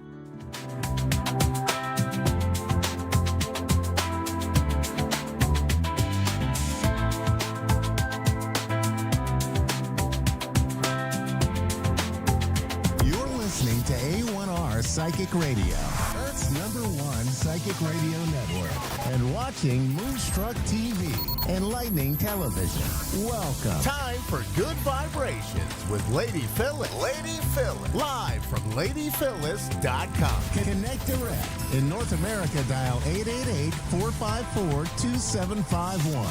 In London, 20-3519-2158. In Sydney, dial 02-8488-3147. Or online, contact us through our Facebook page, facebook.com/psychic radio. Or one of our websites, askoneradio.com or moonstruck.tv. This is Good Vibration on A1R, the Ask One Radio Network. Hi, and welcome to my show, Good Vibrations. It's great to see you here on this nice August afternoon. Hope everybody's well. You know, a question came up. A lot of times questions come up during my readings where people want to know about their soulmate. When are they going to meet their soulmate? Did they meet their soulmate? You know, what we have to understand is that we just don't have one soulmate in our lives. We have many soulmates. You have soul mentors. That's somebody who comes into your life and teaches you. For instance, maybe a third grade teacher was a type of soul mentor and guided you toward English, you know, education or whatever, or set such an example that you decided you wanted to be a teacher, or you went into, or she marked your essay in such a way that it incited your imagination and you became a journalist or whatever. But we have lots of, maybe it was a gym teacher who gave you the confidence to climb the rope all the way to the top. Those are soul mentors. But we also have soul kind of associates that come into our life when we're going through a crisis. You go to a doctor, and that doctor is able to identify what your health issue is. And they come in your life, solve the problem, and they go out of your life. Sometimes soulmates don't stay. Just because you're a soulmate of a sort, it doesn't mean that they're going to stay with you forever. But we're going to talk more about that after we speak with Hannah in Fergus Falls, Minnesota. Let's take the call. Hi, Hannah. Hi. How are you? I'm doing well. How are you? I'm great. Have you ever had a reading before? I have a few times. Okay.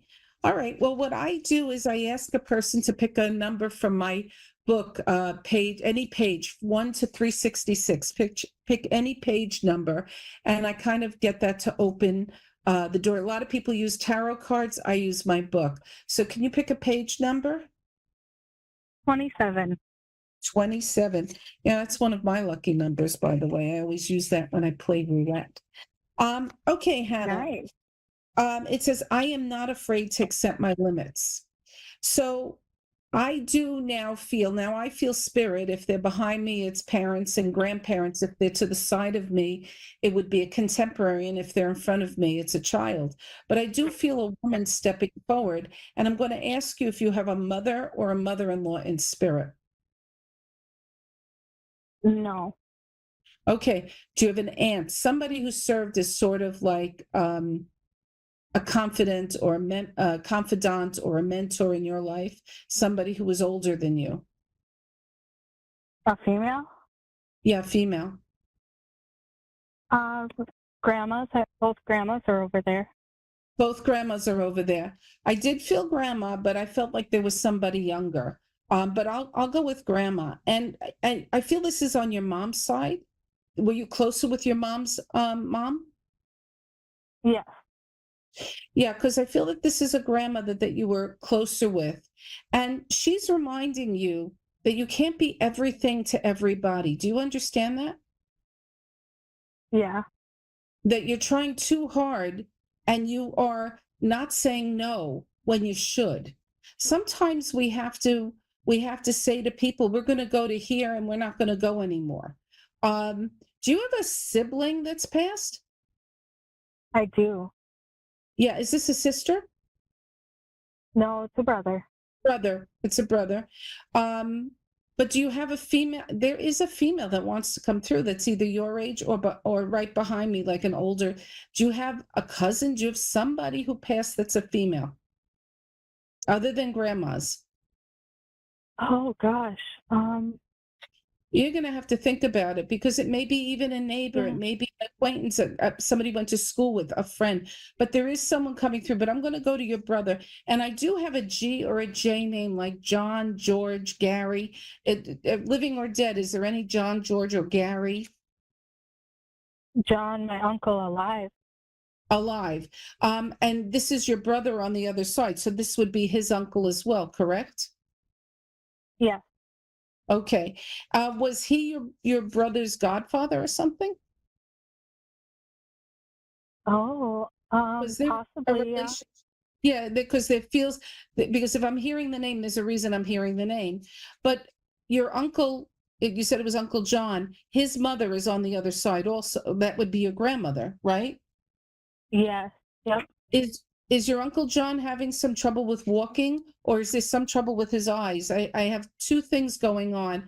Is there some trouble with balance or walking, or with his eyes?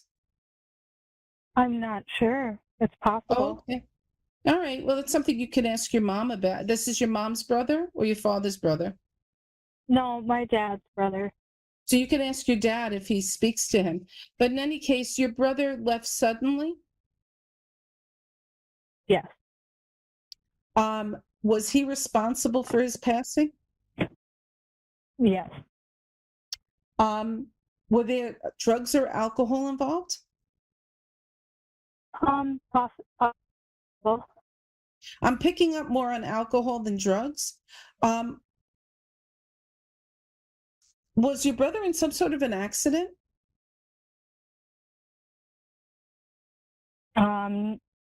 No. Is it what I'm saying is your brother was responsible for his passing, correct? Mm-hmm. He took his own life? Yes. Is it possible that something happened to him accidentally when he was doing it? That maybe he didn't mean to go the whole way? Maybe. Because what I do hear is accidental. So I didn't know if it's a car accident. Oh, my uncle. I have a young uncle that passed as well, and he had an accident with a gun. He had an accident because That I am one is hearing my accident. Okay, so we're with an uncle That was then. the uncle. Okay, And he's related to John. To John. Okay, you see, you're really good at this because it's kind of like you have to fill in the puzzle. But I am getting accidental passing. So please let your dad know that My dad. you know. Sorry? My dad is passed on too. That's They're all passed. over there. So they're all over there. Yeah. So dad's with them, but let whoever is here. So mom would be here, and you know, Yep. let her know that all of these guys came through. And I do feel around your brother that there's regret about what he did, and I do feel like there is a feeling of I didn't mean to go that far. Do you understand that? Wow. Yep. Was his neck involved in his passing? Possibly. Because I'm getting neck and up like the head. If you could see me, if you're watching, I'm getting like everything from up. Okay, you get that? Yep. Yep. And what I am getting is that in the same way, like he's pairing up with your uncle, that whatever was done, I think there was it's a definite accident with the uncle. I'm getting a definite, but what I'm getting with your brother is, oh man, I didn't mean to do that. Do you understand what I mean? Wow. Yep. Mm-hmm. Well, I'm sorry for your loss. We have another caller, but I'm really sorry for your loss, but please relay. They want it relayed to the people here that, Okay, I will do that. okay. And again, I'm sorry for your loss. Thank you. You're welcome. Thank you. You're welcome. Okay. And now we have Sherry in Tulsa, CHRI. Chris. Is that Chris? Oh, there's no S there. Chris. Okay. Hi, Chris. Have you ever Hi. had a reading, Chris? Yeah, I have. Okay, Chris. I don't know if you were listening earlier, but can you pick a page number 1 to 366 from the book? And I'll see if we can get a message. I guess 55. 55. What we call double nickels, right? 55. Okay, Chris, what I have here is I will embrace all the changes in my life. So the question is, are you going through any kind of upheavals or changes right now? Yes. You are. And I do have a male contemporary on the other side, and I want to ask if you have a spouse or a friend or a brother on the other side who would be contemporary to you? The one that's passed? Mm-hmm. Yes, Corey. Corey. And this is your brother or your spouse? We were together for a long time. He died somehow, and I still don't know, like, it was like some kind of police shootout or something. He either killed himself or the police shot him. Okay, And what I am 31 getting at the is, time. yeah, what I am getting is in the chest. He was shot in the chest. Because I get chest involvement. It could have been that, but then it's ultimate in the end. There was a shot in the head too, so I don't know, or mouth. I think he But I don't wants you know. to know because immediately when I connected with him, I feel a pow in the chest. So I thought heart attack, but you supplied that he was shot. So I think what he'd like you to know is he was gone before they even hit his head. He got it in the chest, and that was an impact because I feel an impact. Yes. There's a thing called suicide by cop. Have you ever heard about it? Yes. Could this have been his way? That sometimes when people can't actually do it to themselves, they do something that would bring on cops to finish the job, so to speak? Yes. I know he didn't want to go back to jail. Okay, so he kind of pushed the circumstances such a place that there was no going backwards. Do you understand? Yes. Do you have a child with him? No, we have he practically helped me raise my daughter, Haley. Right. It's funny because I was going to, yeah, go ahead. He always thought of her as his kid. Because he calls out to his daughter. And I thought her name was Isley. I heard Isley, but Haley would work. Do you understand? It's like that kind of with the LY sounds. But he is calling out to her. Had he been in jail when you were with him? Yes, he was. He's bringing up his pillow. What's the story about his pillow? Do you sleep with his pillow, or did Haley keep his pillow, or did you bring a pillow? I don't know what he means, but I still have his pillow. Still have his pillow. Yeah. I still sleep with his pillow. Yeah. So he says when you put your head down on that pillow, his head is next to yours. Do you understand? No, I didn't know that. Yeah. I always feel like I could sleep comfortably with that pillow. I hear you. I still sleep with my husband's pillow. So at some point their fragrance kind of dissipates, but I held on to, a lot of things that, kind of had his scent in it for a long time. But he smiles about the fact that you sleep with his pillow. And is there something hanging in the kitchen that was his? Or is there a leash that he's talking? I feel like there's something hanging in the kitchen that he's bringing up that you haven't moved since the time, maybe his keys or something. I don't know, but I feel like something hasn't changed. And there's something in the kitchen or when you walk in by your door. Is there anything still there that was his? His Stiller's keychain thing. Okay. I still have. Yeah, he shows me like something hanging, like it could be a leash or it could be a chain, but it's like it's his and it's still hanging in the house. Yes. It broke off Okay, my he kind of keychain, but laughs. it's on the table. It's on the, you have it. Like in other words, he's showing me that you still have it, and he's telling Yes. you you've got to embrace the changes in your life. You know, you have to realize that you've got changes coming. Is Haley a young woman now? Is she having children of her own yet? No, she's 8. She's 8, so she's a little girl. But he does indicate that he's going to walk her down the aisle eventually. You know, he'll be with her when she gets married, and he'll be there when you hold your first grandchild. He wants you to know that he will be with you. No. But was there a drug problem with him? Yes, there was. Yeah, and did he go to rehab and kind of fell back into it? I don't know if I think he did some kind of counseling when he was in jail, but he was sober for a while and then he fell back into it towards the end. Yeah, what he's showing me is this kind of like a loop-de-loop. Like he was there were like he would come out and then go back and then come out and then go back, like in and out, and that he just couldn't stay sober or straight. I don't know if it's drugs or alcohol, but he just couldn't stay straight. Do you understand?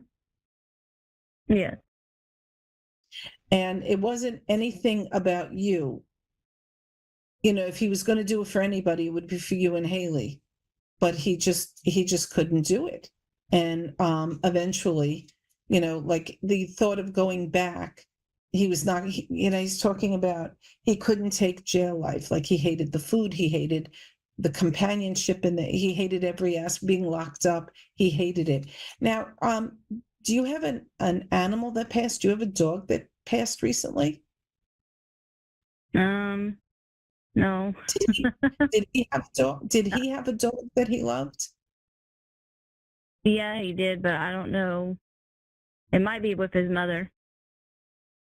No, I'm talking about a dog that passed, maybe a dog from his childhood, because he wants you to understand that he's with a dog. And I do hear Blue. I don't know if the dog's name was Blue. Oh, go ahead. Oh, yes, it was. The dog's name was Blue? I think so. I remember him talking about a dog that he really loved. You can ask, his mom is here, correct? So you could ask his mom if the dog's name was Blue, but he is indicating that he has the dog. And where is the C name, like Catherine, Kathy? Yeah, I understand that you're Chris, but is there a Catherine or a Kathy? Katie, Catherine, Kathy? A sibling? Not as far as I know. And an MA name, Mary, Marge? Not that I know of. Okay. Well, I do hear those names, and whatever I see, hear, or feel, I call them out. So how long is he gone, Chris? He's been gone 4 years. So it's still fresh, but he wants you to embrace, like you're really beginning to feel the permanence of it now. Do you understand? Like the first year, you're kind of in shock. The second year is horrible because you're dealing with loss. And you really feel those holidays coming up. The third year, the grief is lessened, but the fourth year, you're almost like you're afraid to laugh because it means you're forgetting them. Do you understand? Yes. He doesn't want you to feel that way.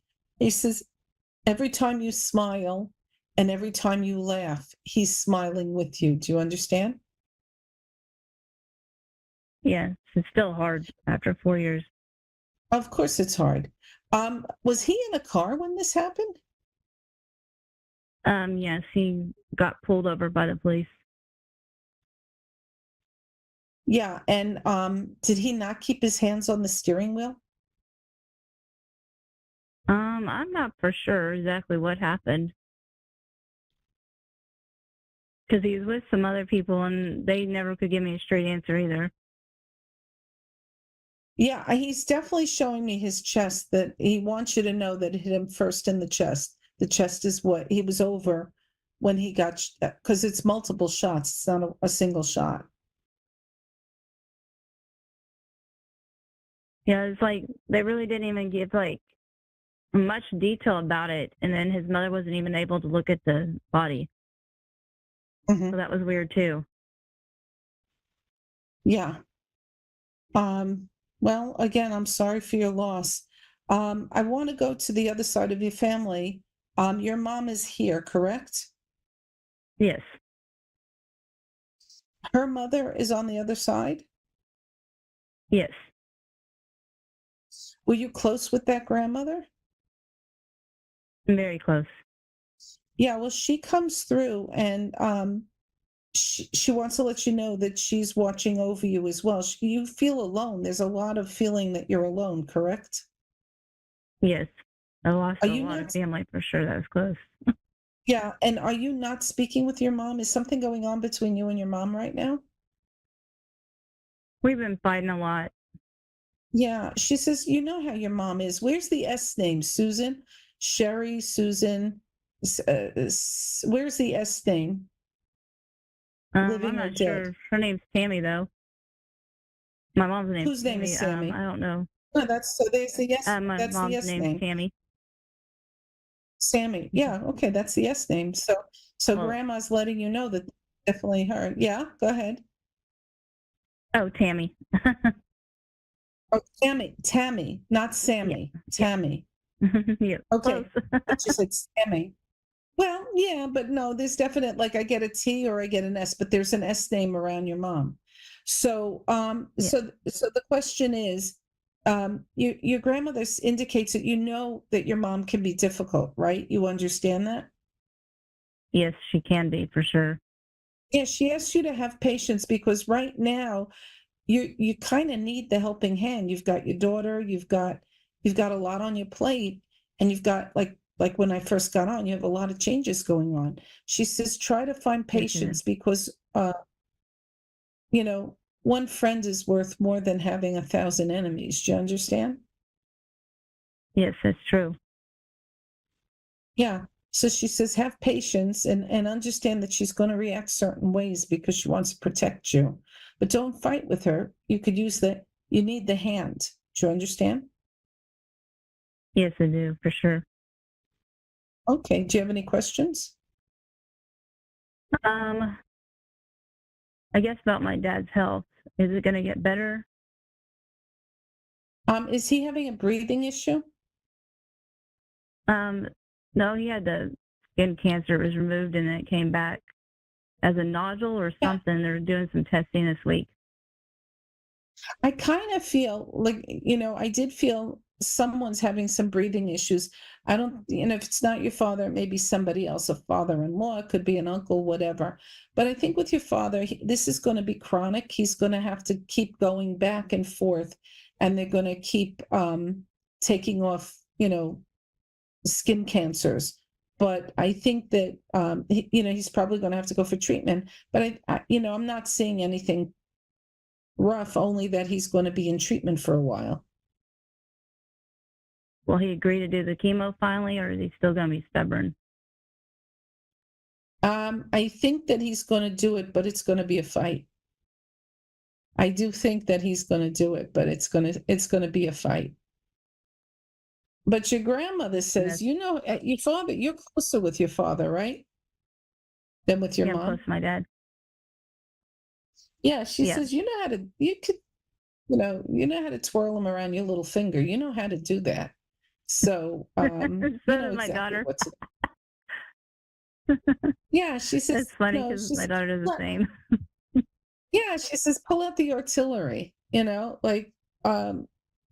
Explain to him how much you need him now that your partner is on the other side, and let Haley do what she has to do to get dad to go for the treatment. So they're saying, you know what to do. You know how to do it. So you know what to I get do. so mad But because he'll I feel like listen. my mother doesn't push him like she should. Well, she's pushing him, but She is pushing she him doesn't finally? have. She is pushing him, but she's pushing him. It's different for a couple. In other words, you have a different relationship than she does. She lives with him, correct? And if she's going to push too Yes. hard, he's going to make her life miserable, or he's going to make her true. responsible, or whatever. So she's doing it carefully or gingerly, but you don't have to be. You could be a little bit more aggressive, and you know, your grandmother's saying, pull out all the ammunition and do what you have to do. Where is So get him to is do there it. another H team? Yeah, he's going to do it. He's not going to be happy, but he will end up doing it. But she is saying his mother is on the other side, correct? Yes, she is. Is there an H name like Helen or Helene or Eileen? Ellen? Her Helen? name was, I think, Betty, but I'm not. Okay, I usually pick up B's, but I didn't pick up that. But what they're saying is he's afraid. He's actually really afraid. His big issue is that he's afraid. He's afraid of the chemo. He's never really. Yeah, he's afraid of the treatment. He's afraid of what it will do to him, and he's like really afraid. So you guys have to rally around him and make him feel that you're going to be there for him. But your grandmother, this feels like it's your mom's. Absolutely. But maybe he can take a leave. Maybe he can take the treatment. Maybe he won't be, he won't have to quit his job. Maybe he'll just have some sick time. But he's got to take the treatment. Yes, he is. Okay. I feel like he voided it last time, and this time it came back so quick. It's definitely a sign that he's got to get it done. Right. But they have to knock it out of him. I have a best friend who's going through that now. And it's really hard to go through the treatment, but once you're through it, you're happy you did it. It's 6 or 7 months that you're uncomfortable, but afterwards you go, boy, I'm glad I did it. I had a cancer treatment when I was 44. I had radiation. It was horrible when I went through it, but here I am 30 years later, and I'm happy I did what I did. So we're just about out of time. Good luck, Chris, and hope everything goes well. But use your wiles to get Dad to do what you need him to do. I just want to say, if anyone wants a private reading with me, you can find me at www.ladyphyllis.com. Please make an appointment, a reservation, and we can have one-on-one. And it's a lot more intimate, and it's informative, and we do it via Zoom. So I have lots of openings for the month of September. Watch my Facebook page for discounts and try to get a discount.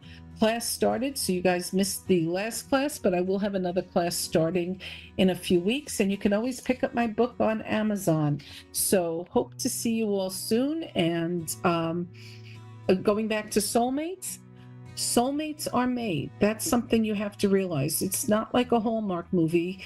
You don't walk into Starbucks or Target and see the person, your eyes meet, and it's all over.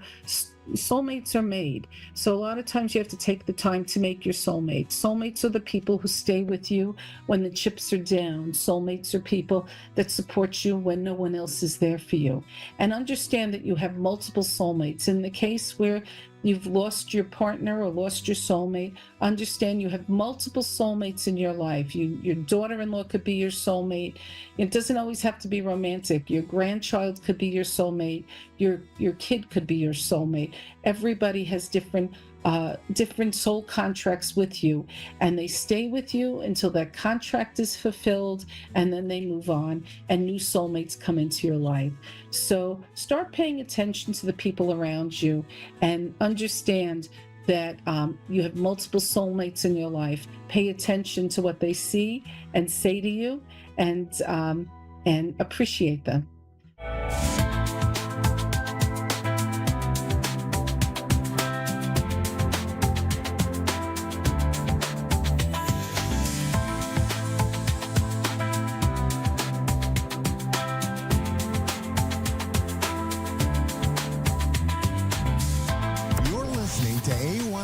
Psychic Radio, Earth's #1 psychic radio network, and watching Moonstruck TV, Enlightening Television. Welcome. Time for the Mini Medium with Stephanie Cowan. Live from TarotWithSteph.net. Connect direct. In North America, dial 888-454-2751. In London, 20-3519-2158. In Sydney, dial 02-8488-3147. Or online, contact us through our Facebook page, facebook.com/psychic radio. Or one of our websites, askoneradio.com or moonstruck.tv. This is the Mini Media on A1R, the Ask One Radio Network. Hi guys. Welcome. Happy Wednesday. Happy Hump Day. I am your mini medium on the amazing A1R Psychic Radio and the beautiful Moonstruck TV. I have been sitting here as I'm getting ready to get myself grounded and focused. And I'll tell you, it's been a bit of a challenge from just some things, just personal stuff. But so I'm kind of, I'm very cautiously optimistic about how spirit comes in today. So it's been kind of one of those days of just lots of weird stuff. But anyhow, I hope you guys are having a beautiful week and you got through this last Mercury retrograde, which I don't know about you guys, but some of these retrogrades with Mercury, it ends up really putting me in a weird funk. Sometimes it causes things, my autoimmune deficiencies to flare. And I don't know if it's, I don't believe in coincidences. So I think it's all like, maybe it's just part of the energy. But so it's been a little bit of a rough few weeks in some aspects, but I'm so glad that we're past it. How did you guys do we had Friday was the Lionsgate portal, right? The 8/8. Saturday was the full moon, the sturgeon moon, right? So, and then we had Sunday, which was the last day of the Mercury retrograde. So lots of really interesting energy the last 3 days. So yeah, we'll have to see how how things pan out now post retrograde. So anyhow, but I kind of wanted to share some really quick with you guys, and then of course we'll be getting into readings. And we're going to pull an affirmation. I wanted to just shout out a couple things that are coming up with some events. Halloween is one of my favorite holidays. I'm sure that many, would assume that, but it's one of my favorite. But so I have a Halloween annual mini medium Halloween event coming up, and it'll be in Bountiful, Utah on October 4th. And then I have another event coming up September 27th at it's called the Elks Lodge. And all this information is on my website at mini-medium.com. So medium.com. And my assistant, Mandy, gets everything on there. You can purchase tickets. If you have any questions, go and there's a little kind of an email questionnaire thing you can send in. If you're local and you want to schedule a party, parties are booking up really fast. I will be going to New Jersey in November for the New Jersey Para-Unity Expo. Many know that my other passion and what I love to do is fascinated with the paranormal, ghost hunting, right? Paranormal investigations. So imagine that, but as a medium, it's intriguing and it's fun and it's also very fulfilling to be able to share my gifts to help people in that perspective. So just wanted to kind of throw those out. I'm probably forgetting a couple, but you can get them on the website. All right, well then I'm going to go ahead and we're going to pull an affirmation. Now, the affirmation that I'm pulling, just be mindful, this is for everybody collectively. And the number that I've been seeing all day today has been the number 18. So if some of you aren't familiar with what that's about, when I start to really open myself up and I welcome any loved ones in spirit or your spirit guides to come in and use my energy, numbers will start to come in through visions. Sometimes I just hear the number through clairaudient. So the number 18 has been really strong today. So this would be the 18th of a month as a significant date, whether it's birth date, death date, age of 18, January 8th. We could be, 2018 was a very significant year. So it can also be that you have someone in spirit that would have been 18. This is how they start to communicate, or it's connected directly to you. And, whether it's your birthday or January 8th or however it may be. So we'll kind of see how this pans out for today. I love it. Every time that I see these numbers, I'll tell you, spirit never ceases to amaze me. It's incredible. So I'm going to go ahead and let's quickly pull this affirmation, and then we're going to get to our first caller and share some beautiful messages. Okay. All right, my friends. So the affirmation for this week for everybody says, every day I am stronger, braver, and wiser. I live and grow in harmony with the universe. Oh, I love this one. Give me goosebumps. So every day I am stronger, braver, and wiser. I live and grow in harmony with the universe. Isn't that beautiful? You guys can kind of see, I'll show you on camera, the beautiful butterfly there. A lot of people connect to butterflies with their departed loved ones, right? My dad has passed, and I connect butterflies with my dad, and my mom has passed, and I connect dragonflies with my mom. And so I think it's just kind of whatever, that you feel within your beautiful intuition, whatever sign, that you resonate with. So some people have some funky, crazy signs and, symbols or whatever it may be. And I love it. I love hearing all the different ones. And then the whys, there's always the why behind it. So no matter what, even if it's really weird and crazy and strange, whatever comes to you, that's your beautiful loved one in spirit whispering in your ear, getting your attention. So don't ever doubt it. Ever, ever. Okay. All right, my friends. So we are going to go ahead and take our first caller. And this is exciting. I've got Ann. Ann is from Salt Lake City, right here in my hometown. Hi, Ann. This is Mini Medium. How are you? Hi. I'm good, except I'm from LaBarge, Wyoming. I'm just in Salt Lake at the hospital. Oh, Ann, bless your heart. Oh, my gosh. Okay. And so you're I'm not in the hospital. Yes, good. I'm taking care of somebody that's in the hospital, but yeah. Oh my goodness. But you're from Wyoming. Okay. So that's still not too far from Salt Lake. Yeah. I love that. No. Well, I hope whoever is in the hospital that you were there with, is getting better, and we're sending lots of good positive energy your way. Okay, hon.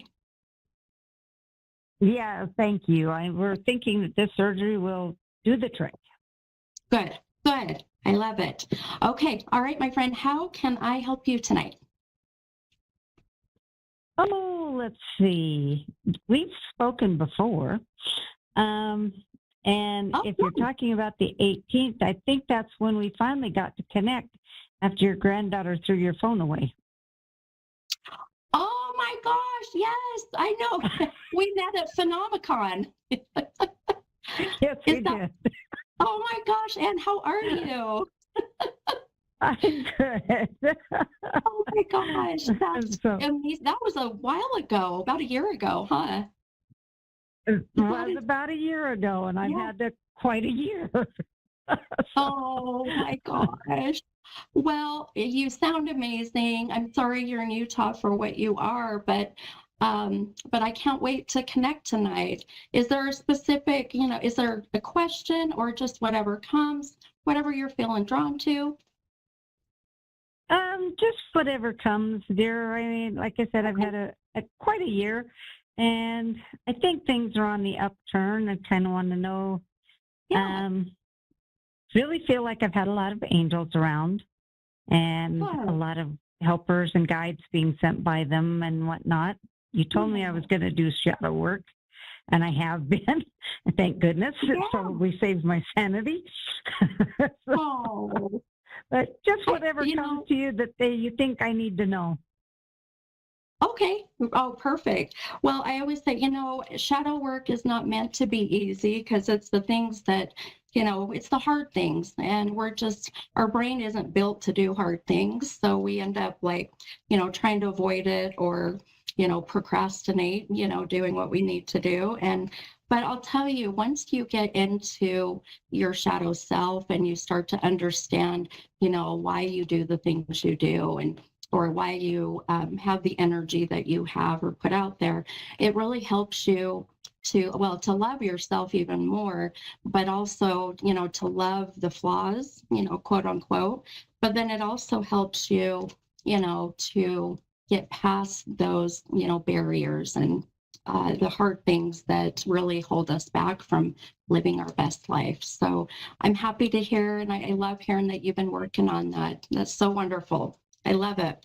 Well, so let's see what's going on, and we'll just kind of do a general reading, but then we'll also see, oh my gosh, okay. I have to show really quick. And so I just pulled cards, very randomly. If you might remember with readings, I just use the cards as a visual validation for what my gifts are bringing to me. And I'm telling you, this is where I always say the veil is so thin right now. And the two cards that fell out that I pulled for you, I'll show on camera here, and then you can always go watch, on Facebook or on the website. But so you pulled this 10 of Cups card, and it came out right side up. And then you pulled this 8 of Wands card, and that came out reversed. So there's your shadow work, my friend. And 10 and 8 is 18. Okay, how interesting is that? Oh, wow. I always say, I need to go play the lottery, and predict my own numbers. So some things that I love with these cards, and I'll kind of explain how the cards are meshing with what I'm seeing. So whenever you pull a cup, in tarot, as it comes out right side up like yours is, what that means is that that cup is either empty and it needs to be filled, or it means that the cup is overflowing, and it can be, the saying, my cup runneth over. But this can also be running over with not such good stuff. So keep that in mind for a moment. Then this 8 of Wands reversed, which I love. Here we are in August. You pulled the 8. I'm all about numbers, by the way.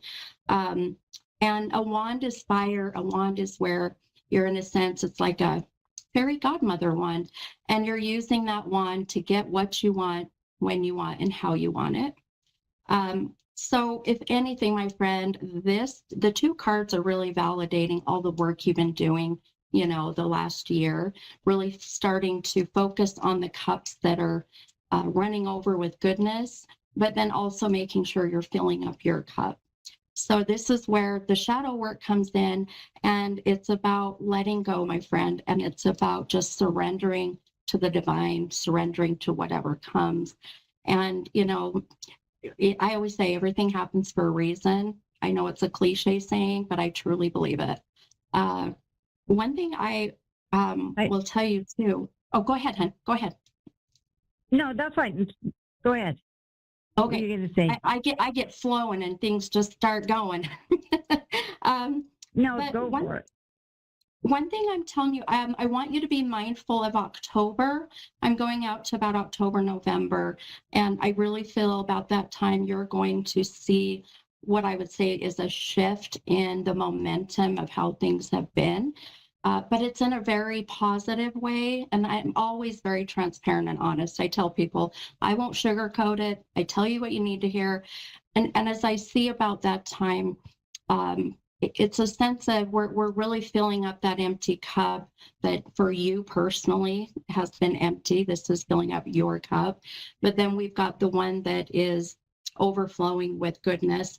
But when we got the other one, that's not such goodness. So the good news is about that time, the stuff that's been so difficult, the cup that's been overflowing with, the negative or the heavy stuff, I really feel it visually, it sounds weird, but it gets pushed away.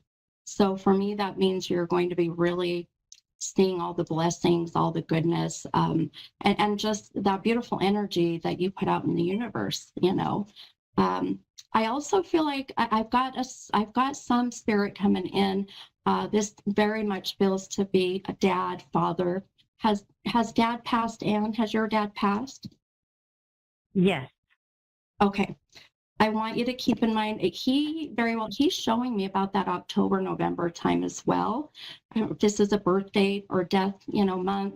Does that resonate with you? It does. I have been caretaking for my husband and my sister since February, and full time. And it's been a lot. Yeah. Thank heavens for shadow work and whatnot, because like I said, it probably saved my life. I'd gone nuts. But the physical therapist we found has said, give me till November and before she tries to go home. And so that's her shoot date. So maybe Dad's telling me that it will work out. She will be ready to go home in November, and I can release and relax when she does. Oh, okay. Now I have goosebumps everywhere, my friend. That is my validation. That's exactly what Dad is trying to bring us. Because if you look at it, that time is where, you're going to be able to have the space to, give back to yourself. And then the cup that has been, heavy stuff, now you get to push that to the side because we're past that now. And you can take a big, deep breath. So that makes so much sense. And I knew when Dad popped in very quickly, I thought, oh, this is Dad going, yes, yes. So I hope this helped you, my friend. I know I have another caller, but definitely message me offline. I'd love to just say hi and catch up a little bit. I'd love to talk with you, sweetheart. Thank you so much. Hey, Have you're a welcome, good night. and Bye, you too, Jeff. hon. Bye. Bye-bye, hon.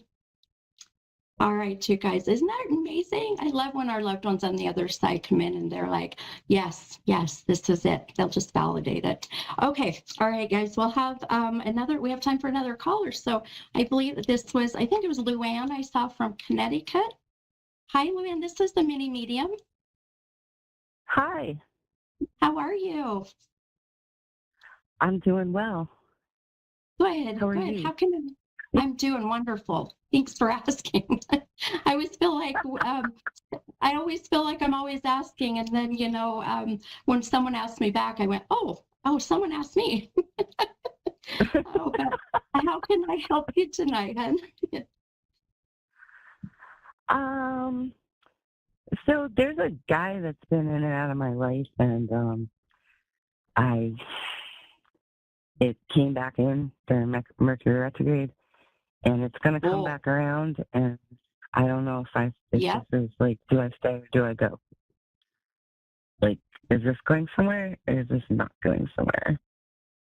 Okay. All right. You got it, hon. I'm going to pull a few cards here, see if we get some visual validation and, just some advice, intuitive advice for everybody out there. But anytime that we are in that retrograde, Mercury retrograde, that's usually where the X's start coming out of the woodwork.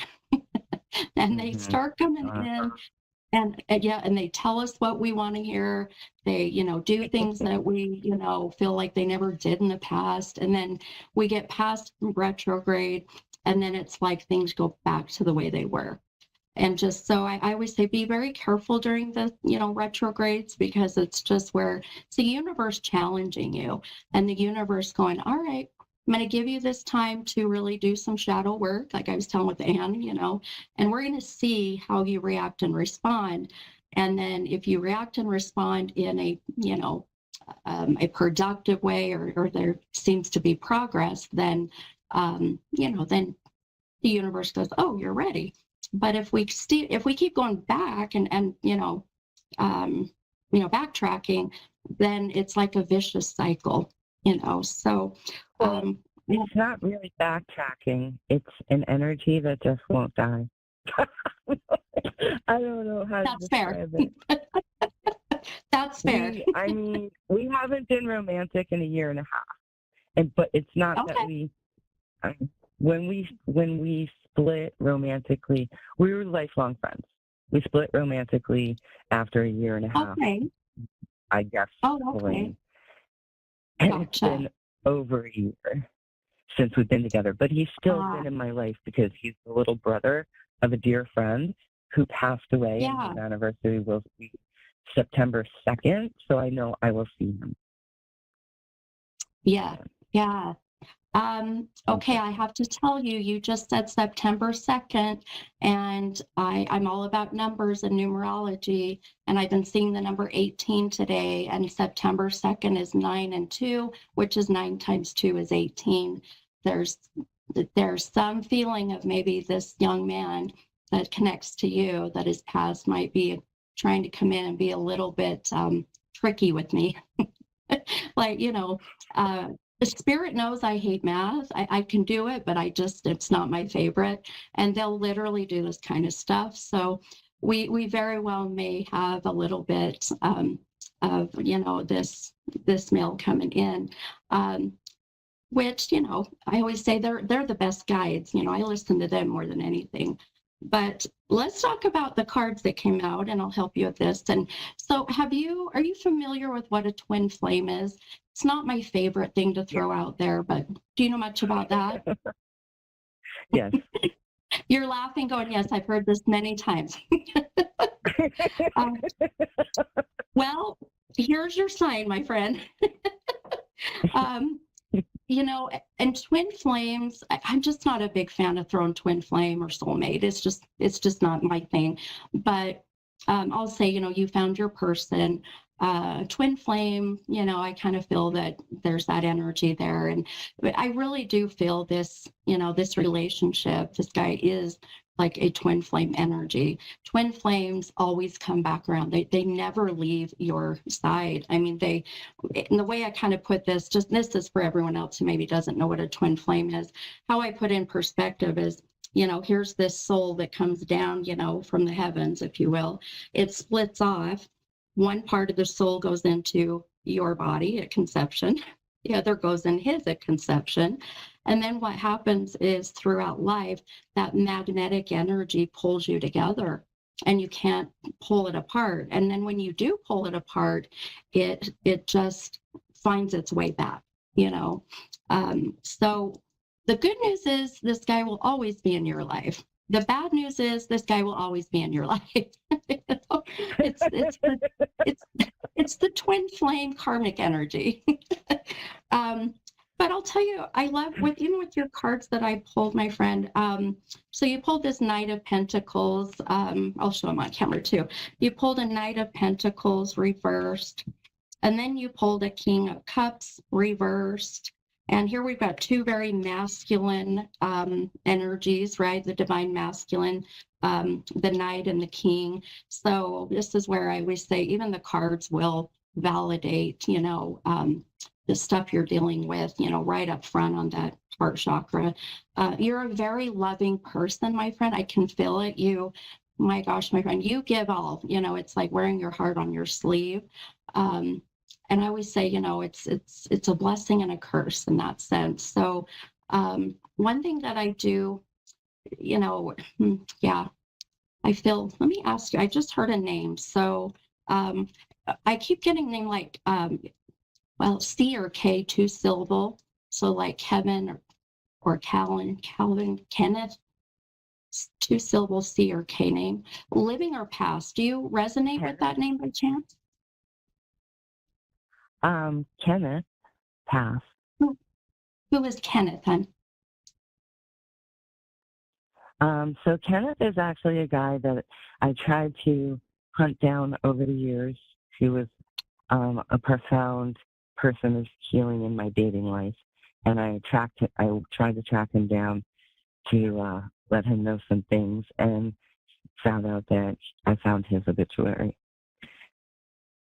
Oh, honey, I'm so sorry. Was this within the last year and a half? Yes. Okay. He's here.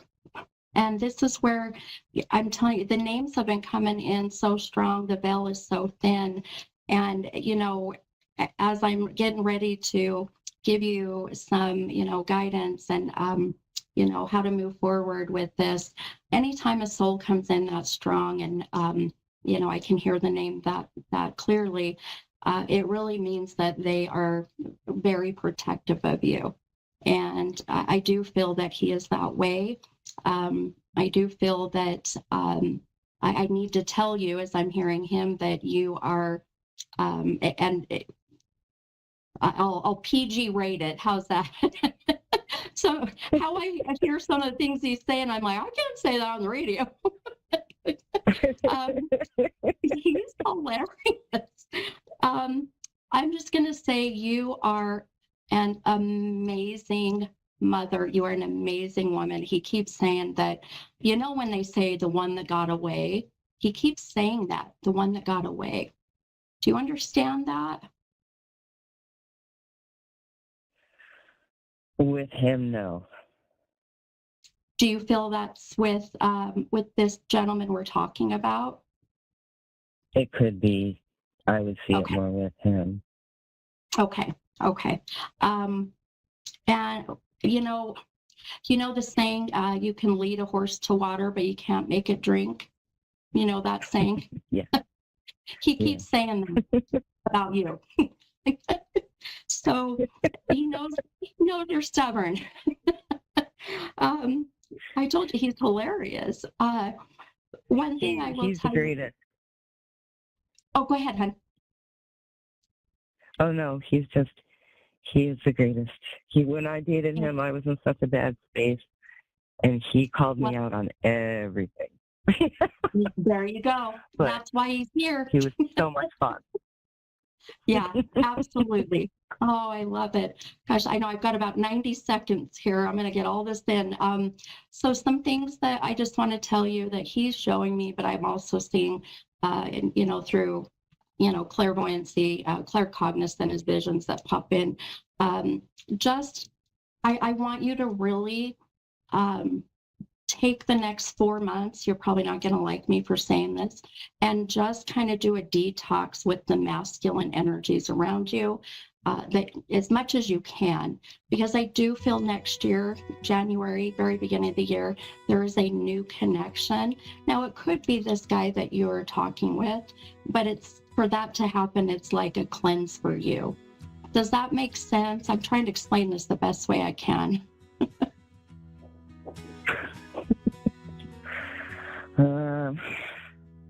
Yes. It's not what you want to hear, I know. Well, I've got like 30 Thank you so much. seconds left. So you're welcome. Will you message me offline at my website, mini-medium.com? I want to share some other stuff just because we don't have time tonight, but I would love to share some other things. Does that work okay? Okay. Yes. Can you give me that again? Yeah. Mini-, so the little dash, medium.com. Thank you. All right. You're welcome, hon. Have a good night, and I hope to talk to you soon. Thank you. You too. Bye-bye. All right, you guys. Oh, amazing connections and readings tonight. So I gotta go. I will see you guys next week. Have a wonderful week. Much love and light. Bye, guys.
Psychic Radio, Earth's #1 psychic radio network, and watching Moonstruck TV, enlightening television. Welcome. Time for the Mini Medium with Stephanie Cowan.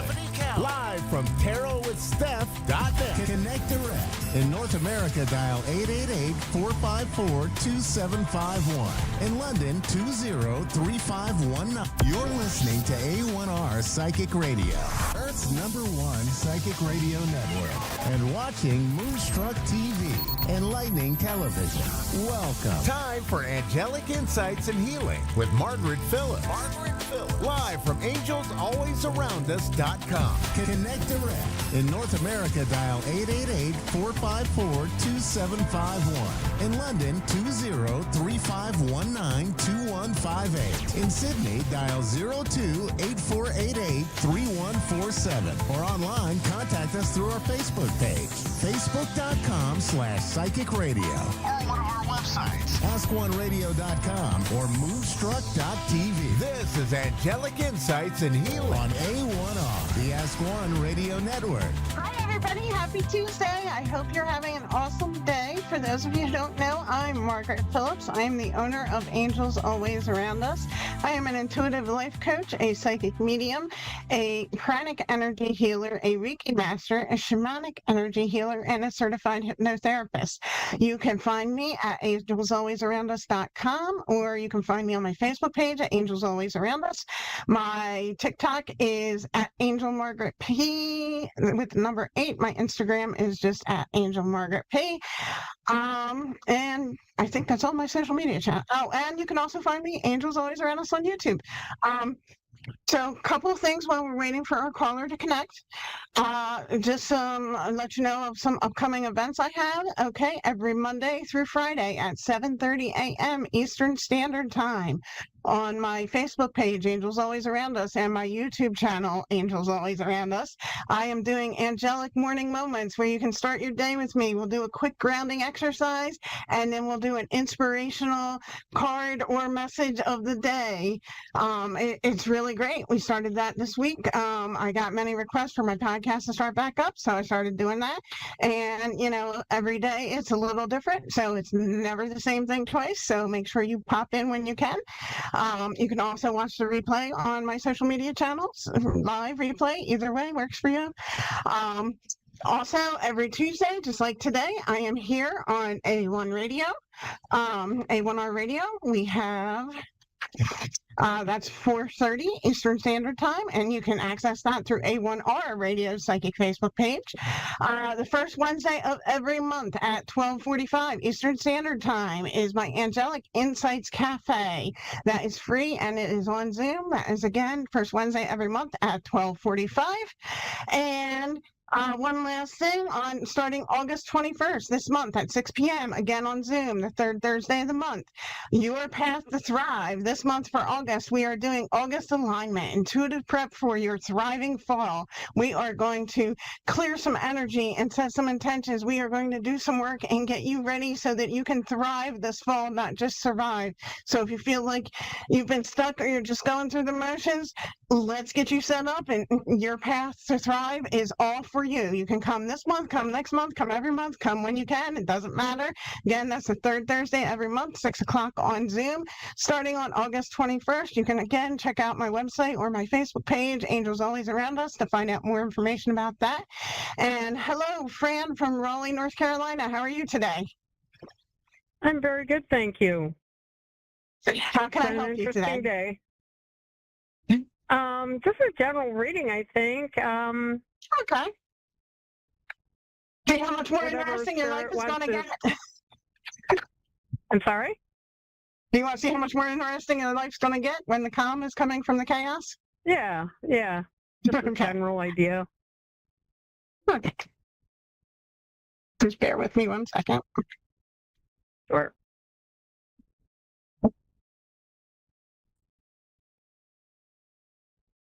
I have some great news for you, Fran. You know, I mentioned, awesome. You know, if you wanted to see when the calm from the chaos is coming, Boom, look at that. That first card is Shanti, and she is the angel of peace. She is coming to tell you that you do have peace coming on the horizon. Things will start to settle down. Just be patient for a little while longer. I know you've been kind of through some topsy-turvy stuff.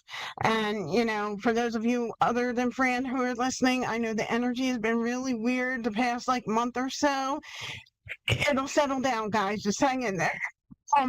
And for you, especially Fran, what I'm hearing is 3 to 5 more weeks.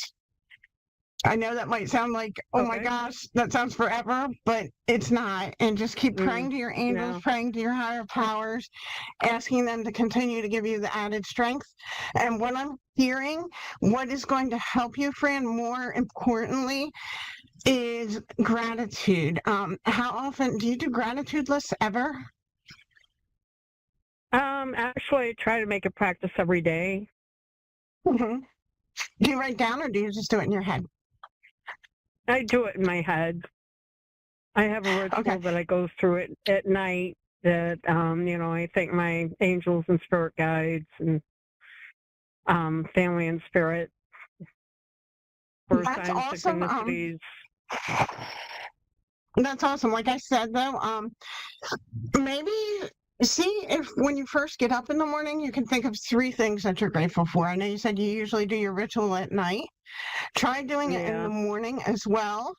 Just think of 3 things in the morning before you start your day. After you wake up, you open your eyes, go to the bathroom, shake the cobwebs out. And then before you leave that area, go ahead and think of 3 things that you're grateful for. Gratitude lists are great. You already got a great nighttime practice in, it sounds like. And again, what I hear is you just need a little bit more energy set to your situation, and the gratitude will help that morning gratitude, finding, and I will tell you guys from personal experience, when you first start doing gratitude lists in the morning, if you've done them for a long time, I did the same thing you did, Fran. I did them at night, okay? And sometimes it can be a little tricky in the morning because you just woke up. What are you grateful for other than breathing? But if you take a minute and you step back, you will find things. And trust me, when you start with that 3 things you're grateful for before you allow the rest of the world to get in, it makes a huge difference in your day. Right. So again, Shanti says that there's peace coming in about 3 to 5 weeks. Things will start settling down to the point where you'll actually feel the peace. What I hear is in about 2 weeks, you'll start to see some of the peacefulness come in. But in about 3 to 5 weeks, you'll be like, oh, thank God.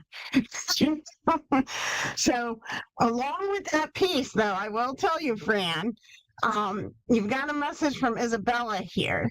And Isabella is telling you that it is time to start a new venture for you. So I know you're probably thinking, oh my God, is this lady crazy? There's so much going on and she thinks I'm going to start something new. But again, this comes after the peace comes in.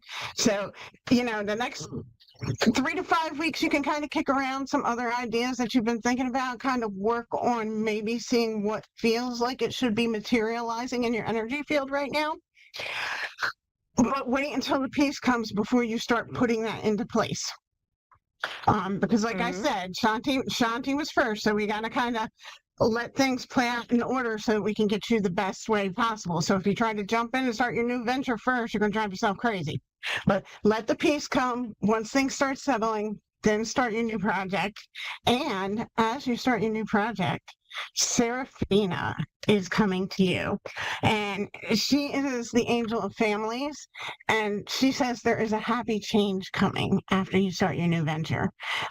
So this looks like, I know we're already in a family change. So what I feel is I feel more happiness. And again, piggybacking off of Shanti, I feel a lot of peace coming into your family. I feel things are going to start settling down. I'm sorry?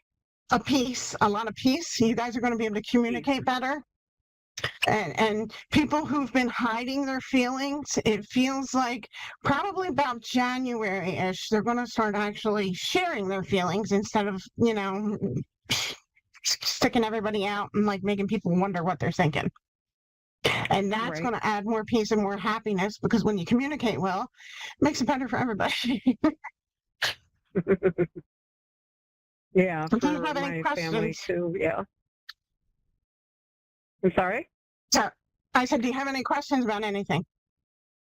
Well, actually, I read oracle cards, and I've been doing practice readings. And today, I was offered money, and it's like, But you know, I Okay, guess well, it's Fran, time. remember Can what I you said about your new pull venture? cards? Say again. I said, remember what I said about your new venture coming? Right. Well, I've got several actually, but that's just one of them. And you know, I guess it's what is it? Imposter syndrome. You know what I mean? Yeah, don't listen to that crap. That's all in your head. That's society conditioning. You've been doing it for a while. If you want, feel free to send me a message on Facebook and we can get together. And, you know, if you want, you and I can talk a little bit. I can see if I can help you a little bit with your self-confidence. But yeah, don't,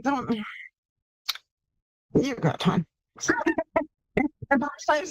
since you brought it up, imposter syndrome, for those of you who don't know, is when you feel like you don't know what you're doing when you actually know what you're doing. Sometimes, you know, self-esteem issues can do that.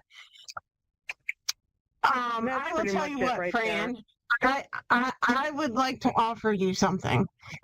So at the beginning of this video, I had talked about your Path to Thrive, my August alignment. That workshop is $50. It happens once a month. If you message me on Facebook, I would like to offer you the opportunity to attend that for free so we can work on getting you where you need to go. Okay.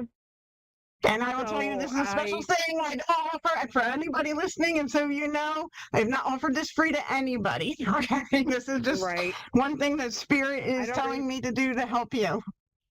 Yeah. Well, I appreciate that. However, I don't recall what you said. How do I get there and when it is and everything? Is there someone that can text Sure. me So you can text. Maybe I can check after the radio show, but you can also visit my Facebook page, Angels Always Around Us.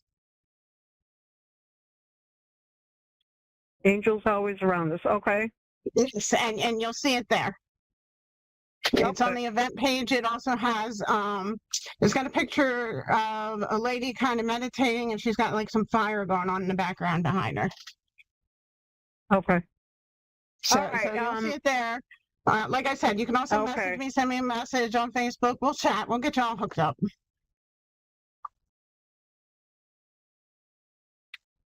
Does that sound good? That sounds great. Angels Always Around Us. I'm not where I can write it down, so I'm trying to remember. If somebody could text all that to me, that would be wonderful. Like I said, I will check with the producer after the show. Okay. Thank you. Sorry. You're welcome. And thank you very much, Fran. I appreciate your time today. Thank you. You have a nice day. Bye-bye. You too. Bye-bye. And again, I am Margaret Phillips from Angels Always Around Us. You can join me every Monday through Friday at 7:30 a.m. Eastern Standard Time for Angelic Morning Moments, where we will start the day off in about 10-15 minutes. We'll do a little grounding, do a message for the day. Feel free to join me. Check out my website at Angels Always Around Us, or check out my Facebook page or YouTube at Angels Always Around Us. I hope you guys all have a fantastic day, and I will see you around.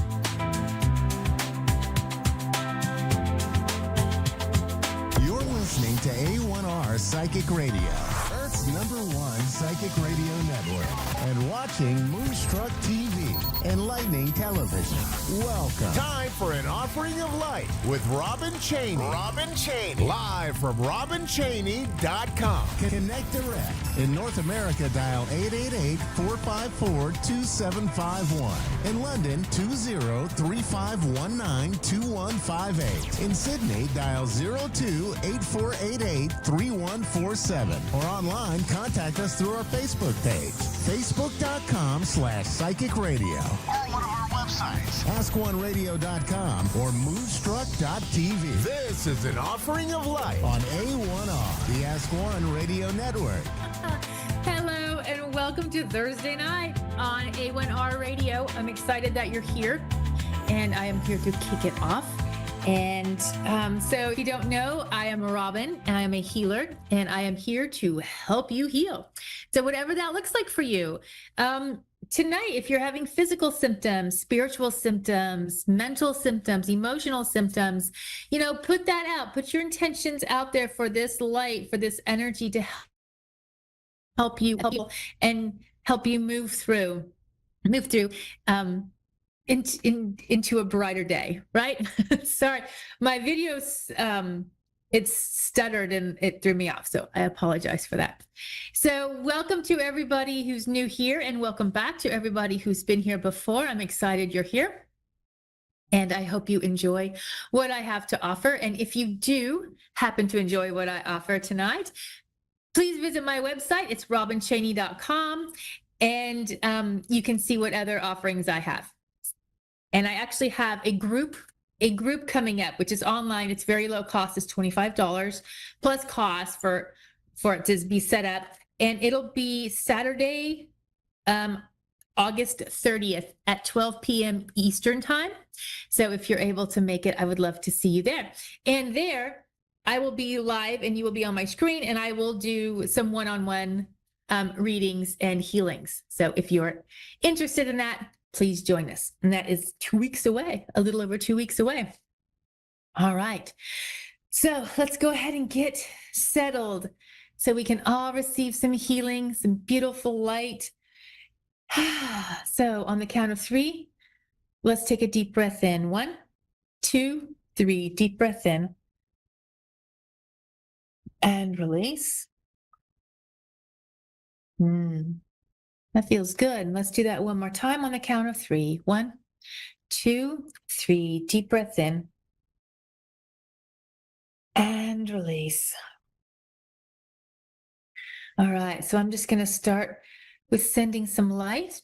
And I call it light because to me, it's the light of God. It also, when I first started working, it looks like light. It looked like light. And if I tune in a different way right now, then it also looks like light.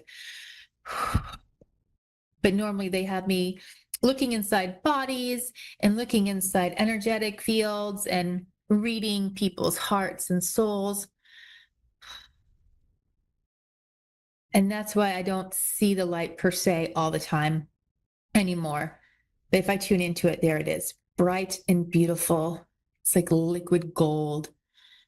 It is absolutely gorgeous and it feels so good.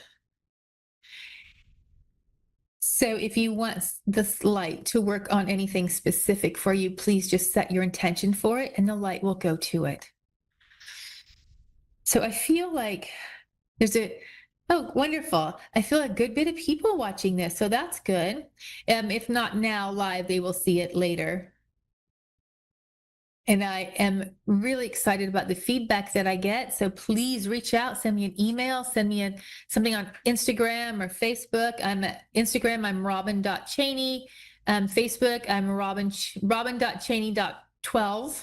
And my website, robinchaney.com. Or you can email me at robin@robinchaney.com. That's me saying my name a lot. So excuse me. It sounds weird. Okay, so just getting some beautiful light into everybody.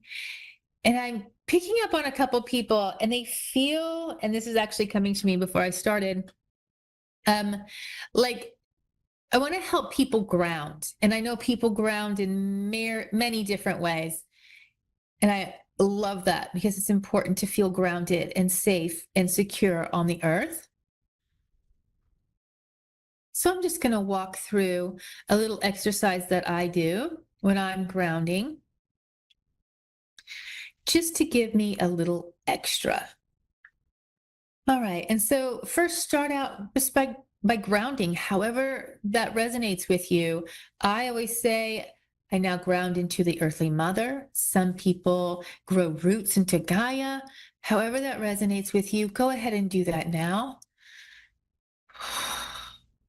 And I'm grounding into the earthly mother. And I'm just going to give you a couple seconds to feel that. and to bask in that beautiful energy. There we go. And I'm using light as well to also help you ground. All right, and here's just this extra step that I do, on especially days where I am off kilter, right, and I need extra grounding. I just ask the Earthly Mother to assist if she's able. So if you call her the Mother Earth, ask Mother Earth to assist. If you call her Gaia, ask the Gaia to assist. And just feel that shift in energy. That, to me, it just feels beautiful. It's like a it just secures you into the earth, and it brings that energy down. I live up here a lot of the time. I'm very ungrounded just because I live up here in the light, right? And it helps pull this energy down, so I'm more in my body. That feels good. So I hope everybody was able to feel that shift. And if they're not, try it again. And maybe they will, when they're on their own, especially if you're out in nature. Oh my goodness, that's just, when you're out in the trees and you're walking around barefoot and you're grounding, oof, and then you ask for that assistance. You can really feel it. And that stays with you, like it stays with me for a long time. So I love that. I like to do that every morning. And sometimes if I get ungrounded during the day, I ask to do it again. But I hope that helps whoever's out there listening. Okay, so I'm still running the light. That feels much better. Oh, I feel some, I don't know if this is allergies, but it's in the ears and it's, oof. Yeah, it feels like allergies. It feels like when I'm descending on an airplane and the ears, if they don't pop, like there's that pain. That's what it feels like. It's like, oof. So I'm going to go in there and I'm going to see if we can lessen that pressure. Because that really just pushes that head. Ooh. Okay, so on the count of 3, I'm going to get pretty intense and I'm going to knock a hole in this, okay? 1, 2, 3. And here we go. It's a slow leak. That's okay. We're getting it. If you have a blown up balloon and you poke it with a needle, it'll pop. But if you have a water balloon and you poke it with a needle, it just kind of oozes out, right? So this is like oozing out. But I can feel the shift, which I'm really excited about. So whoever this is, the trajectory should be this being deflating out of your head. So hopefully when you wake up in the morning, you will feel like a huge difference. Okay. You may even feel a difference in a couple hours, but it's a slow leak. So just give it a little bit of time. I'm feeling the ears again, but it doesn't feel as intense as it did before. There we go. I'm feeling a stopped up nose. My nose is not stopped up right now, so this is somebody else. Let me see if we can get, it's also in the jaw. And maybe overlapping energies here. The nose, something's with the nose. Oof. Here we go. Okay, there we go. Much better. There's a little stickiness still. All right, I'm going to open my eyes a little bit. I've been working with my eyes closed and I don't want to miss any messages from the producer because I am notorious for that. And then it's like, oh my gosh, it's ended and I didn't even realize it. Okay. All right, so now I'm being drawn to a woman who may have it's her right arm. This is my right arm. I don't know if you can tell on the screen, this looks like my left arm how I'm looking at it, but my right arm, and it feels like it's in a splint where it's immobilized up here. So I don't know if there's a muscle tear or maybe, it's going up into so it's going up into the shoulder, but you can feel it down down in like the bicep area as well. So let me go into there because it feels like tendons, ripped tendons, some stretched. Okay. Ligaments that are overly stretched. Okay. And partially torn, not completely severed, but there's tears in it. Okay. Wow. Okay. So you definitely don't want to raise your arm right now. That's why it's in a splint, right?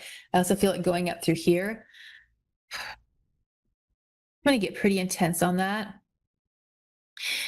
And for anybody, while I'm working, just because my attention is on this woman right here with this shoulder injury, it doesn't mean everybody else isn't getting light, because everybody else is getting healing. It's just my attention is on her. Okay. So everybody is actually getting healing right now.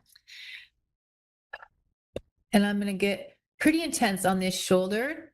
And I want to remind everybody, because I don't think I said this at the beginning, but you can, oh, I just missed the message from the producer because my eyes were closed. You can tell the light to stop. It will stop. It'll take a couple seconds for it to stop because it's barreling in 2.5 minutes. Thank you, Dave. So 2.5 minutes to finish up on this ripped shoulder, these pulled tendons and ligaments, and yeah, okay. It really just goes up in the neck as well.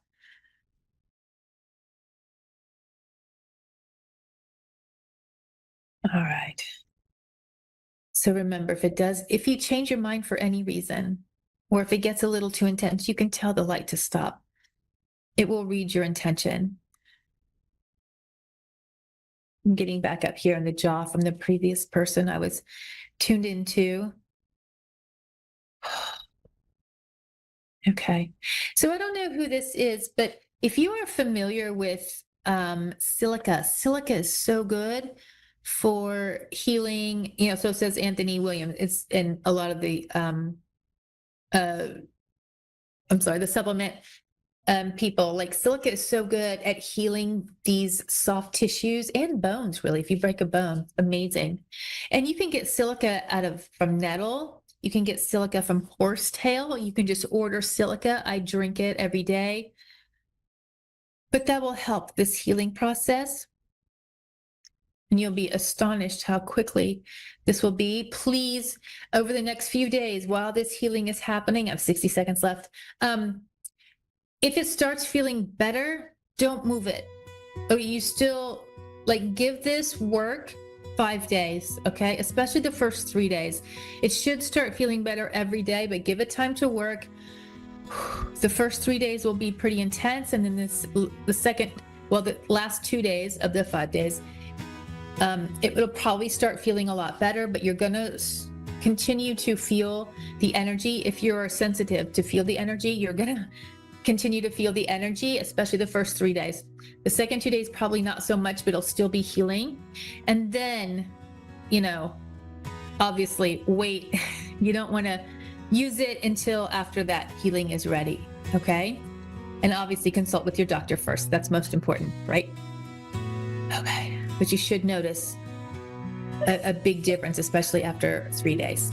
All right. Thank you, everyone. Greatly appreciate you being here. And I wish you a wonderful week, and I will see you next week.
Psychic Radio, Earth's #1 psychic radio network, and watching Moonstruck TV, enlightening television.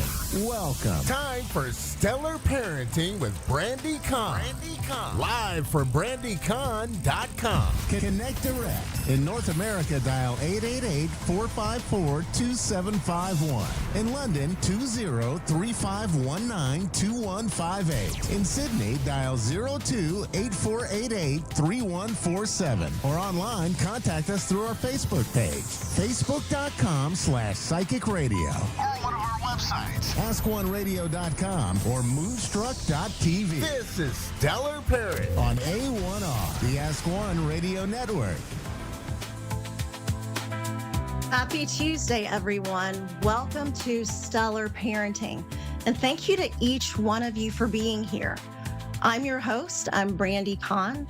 I'm an intuitive astrologer, and I also hold a Master of Science degree in psychology with an emphasis in child and adolescent development. And I'm super passionate about helping parents, teachers, guardians to learn how to combine the magic of the stars with the art of consciously raising our children. If you are interested in working with me, please visit my website at brandycon.com. I would love to hear from you. So for today, we've got some big things happening with the astrology this week. We will go through the transits, and then towards the end of the show, we will have a caller. So if you'd love a tarot reading, please call in. I'd love to hear from you. So for this week, guess what happens, ladies and gentlemen? We will have the sun moving into the sign of Virgo on Friday, August 22nd. And as the sun shifts into Virgo on Friday, the collective energy takes on a distinctly different flavor. So we're leaving behind the bold, fiery self-expression of Leo season and stepping into the earthy, the grounded, and detail-oriented world of Virgo. Virgo is ruled by Mercury, and Mercury is the planet of thought, communication, and analysis, which means this solar season brings sharper focus and a desire to get organized. So it's like the cosmic energy is directing us to refine our to-do lists and refine our health routines and habits. So where have you been letting things slide? And where can you bring more order, more balance, and more intentionality into your daily life? So this is a time to simplify. Virgo season teaches us that refinement is powerful, and sometimes taking things away is more effective than adding more. So think of this as an energetic cleanse, clearing the clutter in your home, cleaning up your diet, organizing your schedule, or even decluttering your thoughts. But Virgo's gift isn't just practicality, it's discernment. And this season will sharpen our ability to see what truly matters and to separate what's essential from what's just noise. So it's an invitation to reconnect with service. And that can be through parenting, that can be through your friendships, or through your community. This season is about contribution and showing up with integrity. So as the sun moves into Virgo on Friday, August 22nd, take a moment to pause and ground yourself and ask, where can I simplify my life? Where can I refine my habits? And how can I offer service in a way that feels aligned with my soul? Virgo season reminds us that greatness is built on small acts. And when we honor the details, we honor the divine. So there are some things I want you to avoid during Virgo season. Try not to be overly critical, okay? So be mindful not to nitpick yourself or others, because Virgo energy can be very critical if it's out of balance, okay? Virgo wants improvement, but compassion makes it more effective. Also, perfectionism. Don't let the desire for flawless results keep you from progress. Aim for steady growth instead. And please avoid taking on too much, okay? Everybody wants to have their list of things to do, list of things to accomplish. That's Virgo energy, right? And it can push us to serve everyone else at the detriment of ourselves. So we want to set boundaries and practice balance. Things to do during Virgo season: get organized. Make lists, tidy up your spaces, and simplify your routines and clear clutter in order to increase mental clarity. And I want you to also focus on your health. Refresh your daily habits with nourishing foods, with movement and mindfulness practices. Small changes will stick best for you now. And practice mind, body, spirit care. So journaling, meditation, Reiki, or grounding walks in nature can really bring balance.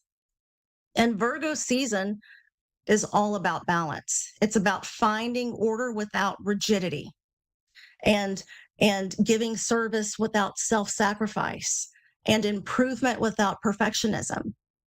And for those of you who are parents, parenting through Virgo season can bring a special focus on routines and consistency for our children, because children thrive when they know what to expect. And Virgo energy helps us to create those rhythms and structures. It's a wonderful time to encourage your children to notice the little things: gratitude for daily rituals, appreciation for nature, or learning practical life skills can give them a sense of confidence and independence. Now, for parenting during Virgo season, things I want you to avoid: nitpicking behavior. So instead of pointing out what your child is doing wrong, highlight their progress and effort. Focus on that instead. Because Virgo energy can really trigger all of the criticism and perfectionism within us. Avoid overscheduling. Virgo loves productivity, but kids still need unstructured downtime to play and to imagine. And let's also avoid being too rigid. Routines are very helpful, but flexibility prevents stress when life doesn't go according to your plans. So things that you can do with your children: create predictable routines. Virgo energy absolutely loves structure, and children thrive when they know what to expect. So establish a clear morning routine, a clear homework routine, or bedtime rhythm. Also, it's a great time to teach responsibility. So involve children in simple chores like sorting laundry or setting the table or organizing their toys, because this will help build their confidence and their sense of independence. And let's encourage healthy habits. So introduce one new healthy snack, a family walk, or mindful breathing exercise into your child's day. Small steps will go really far right now. And most importantly, I want you to model self-care. Show your children that caring for your body and your mind matters by letting them see you rest, by letting them see you eat well, and manage your stress. On Sunday, August 24th, we will welcome a new moon at 0 degrees of Virgo. And this will be a powerful cosmic reset point that invites us to step into fresh beginnings with a sense of intention. And with Virgo, we are being asked to align our lives with greater order, integrity, and wholeness. So the people that are really going to feel this full moon the most are those of you who have planets or angles around 0 degrees of Virgo, Pisces, Sagittarius, or Gemini. And let's talk about Virgo. So Virgo is the sign of the healer, the helper, and the humble servant. And during this new moon, we are encouraged to tune into the details that make up the larger picture of our lives. So where in your life is refinement needed. Maybe it's in your daily routines. Maybe it's in your self-care habits. Maybe it's with your health or the way you organize and use your time and energy. Virgo energy thrives on creating order out of chaos. And it's not to control life, but to allow life to flow with even greater ease. But the kicker here is that this new moon will be squaring the planet of change, surprises, and sudden events. And that would be Uranus. So you could have unexpected news or unforeseen circumstances that pleasantly surprise you during the time this new moon. When we're talking about the new moon, here's the deeper spiritual layer that I want you to remember. Virgo reminds us that our bodies, our minds, and our souls are interconnected systems. And what we think, how we care for ourselves, how we serve others, these are all threads woven into the same tapestry. And at this new moon, there's an invitation to purify. And it's not in a judgmental or critical sense, but in a way that brings us back to simplicity, brings us back to balance, and brings us back to authenticity. Now, because this new moon is going to be occurring at the very first degree of Virgo, it really holds the energy of initiation. And that means the energy of a starting point. So it's like a cosmic doorway is opening and urging us to commit to new patterns that will support our long-term well-being. So whether that's decluttering your physical space or simplifying your schedule or recommitting to wellness or speaking more kindly to yourself, Virgo energy shows us that small, consistent actions can create miracles. Now, again, Virgo also connects us to acts of service. And it's not the service or the type of service that drains us, okay? But it's the kind that nourishes us and that nourishes others while we are also honoring our own boundaries. And under this lunation, reflect on how you can be of service in a way that feels aligned with your soul's purpose. And ask yourself, am I helping from a place of love and integrity or from guilt and obligation? The new moon invites you to recalibrate your giving so that it flows naturally, not forcefully. Now, the shadow side of Virgo is perfectionism and self-criticism and worry. So if you find yourself spiraling into, I'm not good enough energy, this new moon is your chance to reset that narrative. Remember, Virgo's highest vibration it's not about being flawless, you guys, okay? It's about being in harmony with what is and recognizing that progress and presence and intention, those are the things that truly matter. This new moon is an opportunity to set intentions that ground and uplift you. So write your intentions down and keep them simple and easy to do. So, for example, I commit to honoring my body with nourishing food and rest. Or I create supportive routines that bring me a sense of peace. I release perfectionism and embrace progress. And I open myself to serve in ways that feel aligned with my soul's purpose.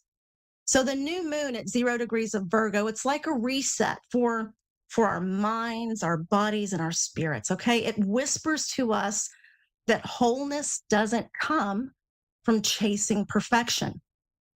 It comes from living in alignment with our values and caring for the details of life with a sense of love. And this is your chance to set intentions that are not only practical, but profoundly healing. For those of you who are parents, here are your list of do's and don'ts for the Virgo new moon. So I don't want you to overschedule, parents, okay?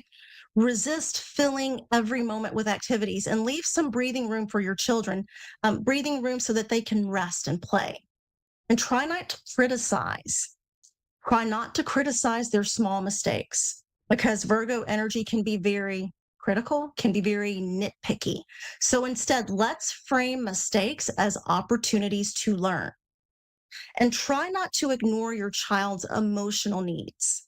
Yes, Virgo loves productivity, but children also need nurturing and emotional connection.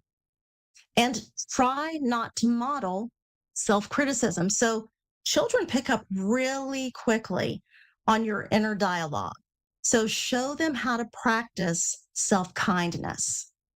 Things that you can do under this Virgo new moon, I want you to create gentle routines. So you can introduce simple, consistent structures like bedtime rituals or morning check ins, and in order to help your children feel more secure. Also, parents, let's model healthy habits. So, show your children what self care looks like by drinking water, by resting, and managing your stress, because children watch. They watch you as the parent, and that's the way that they learn. And let's focus on effort, not on perfection. Praise your child's persistence and growth rather than expecting flawless results. And let's integrate some mind and body practices as well. Try simple breath work, family yoga, or a calming evening routine to support emotional balance. On Sunday, August 24th, the Sun in Virgo will square Uranus in the sign of Gemini. Now, the Sun in Virgo, the Sun in Virgo will form a powerful square with Uranus, and it's not going to be a small moment in the sky. So anytime Uranus gets involved, and Uranus is my favorite planet, anytime Uranus gets involved, we're dealing with the unexpected. We're dealing with breakthroughs, shakeups, surprises, and that lightning bolt kind of energy that disrupts what's familiar, okay? And when Uranus squares the Sun, we often feel it personally. So the Sun in Virgo wants order, wants clarity, wants efficiency. Virgo energy is all about refining, perfecting, and keeping things in balance through routines and wellness practices and grounded steps. So it's that voice that says, stay on track. Don't forget the results. But across the sky, we've got Uranus and Gemini, and he's busy stirring the pot. Okay. So Uranus doesn't care about neatness. Uranus really thrives on innovation and surprise and shaking up things that have gotten too rigid. And in Gemini, Uranus is particularly restless. Okay. It wants to push against stale ideas and disrupt communication patterns and bring in brand new ways of thinking. Gemini is fast, curious, and does not sit still. So when these two energies clash, we're left with tension. There's the Virgo part of us that's craving order, and the Uranian Gemini is refusing to be boxed in. So this can play out in very real ways. So your plans could change suddenly. Your schedule may fall apart and force you to adapt very quickly. Conversations can get too heated. Uranus brings sharp, crude, and rebellious words that cut through politeness. And technology or travel disruptions could happen, pushing us to rethink how we manage our time and communication. And for some, it might feel like a restless, buzzing energy that makes it hard to focus on your daily tasks. Okay. But here's the opportunity. This square wants us. It wants us to take note of where we've become too rigid, too perfectionistic, too attached to routine. Virgo energy can sometimes cling to control, and Uranus reminds us that growth often comes when we allow just a little chaos, okay? It's the universe's way of saying, loosen up, be flexible, try a new approach. So those are our transits for this week. And now we have Wanda on the phone calling in from Vermont. Hello, Wanda. Hi. Hi, how are you doing today? How are you? Good. Good. Okay. Thank you for calling in. I'm going to do a tarot spread for you. Is there anything in particular you'd like the spread on? Anything you've been wondering about? No, just general is fine. Okay. So just general. Okay. Let's do this for Wanda. Okay, Wanda, let me shuffle.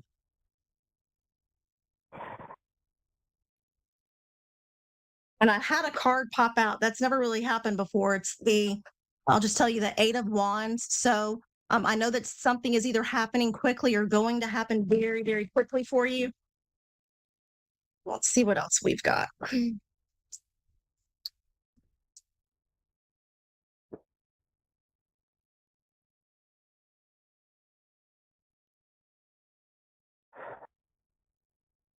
Okay, tell me when to stop, please, Wanda.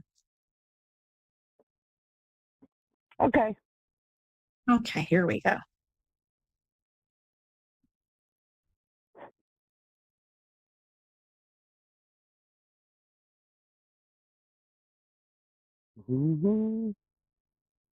Okay. Okay. So I did a Celtic cross spread for you. And I know that the card that's in the position of the past, we do have the Eight of Swords. Okay.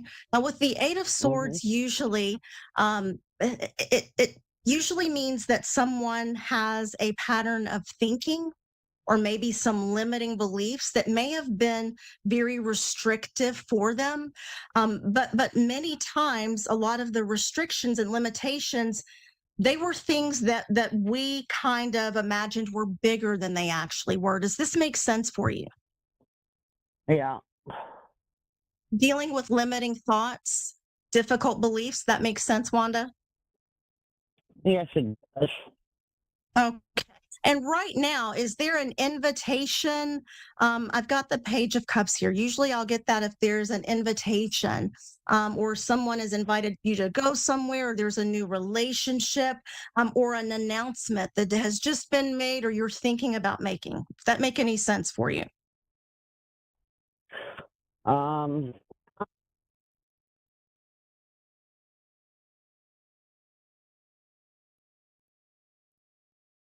And if not, that's okay. It Nope. may make sense a little later. Possible. Not right now. Okay. Okay, I do know that I have the challenge card. It's the Six of Pentacles. So right now there may be, and this could be for you or someone around you, financial challenges. So it may be that you're wanting to help others out financially in some way, but you're not quite able to, or you're having to rely on others for some financial help. But there's the feeling here of difficulty, and it may not be for you. Maybe someone around you that you're helping, some difficulty with finances or money. Would that make sense? Yeah. Okay. Yeah, Okay. it does. Okay. So I know that over the next 2 or 3 weeks, there's the feeling of maybe that financial hardship or the financial issues might seem to grow a little bit more acute, or maybe you're just more acutely aware of them. I do have the Five of Pentacles here, which is almost feeling like I've been left out in the cold. What am I going to do? Being kind of, or having some anxiety again when it comes to money. But the thing that I love about this card is usually the financial difficulty, it's not going to be for a prolonged period of time. This is for a shorter period of time. And usually there are people around who will help, people who are happy to help. If we can just kind of step out of our comfort zone and say, hey, I might need a little bit of help. Does that make sense? Yep. Okay. Okay. So, and then over the next, I would say 4 to 6 weeks, do want you to be careful in your relationships with others. So I've got the Seven of Swords here. That card shows up if there's someone that's not being honest about something.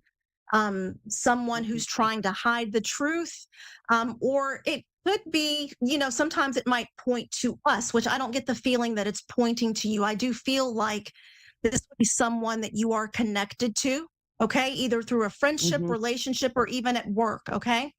I want you to be very careful over the next 4 to 6 weeks and make sure that you understand exactly what's going on in your relationships, that you don't overlook small things that don't make sense, and that you ask the questions that you need to ask. Does that make sense to you? You understand? Yes. Oh, yeah. Okay.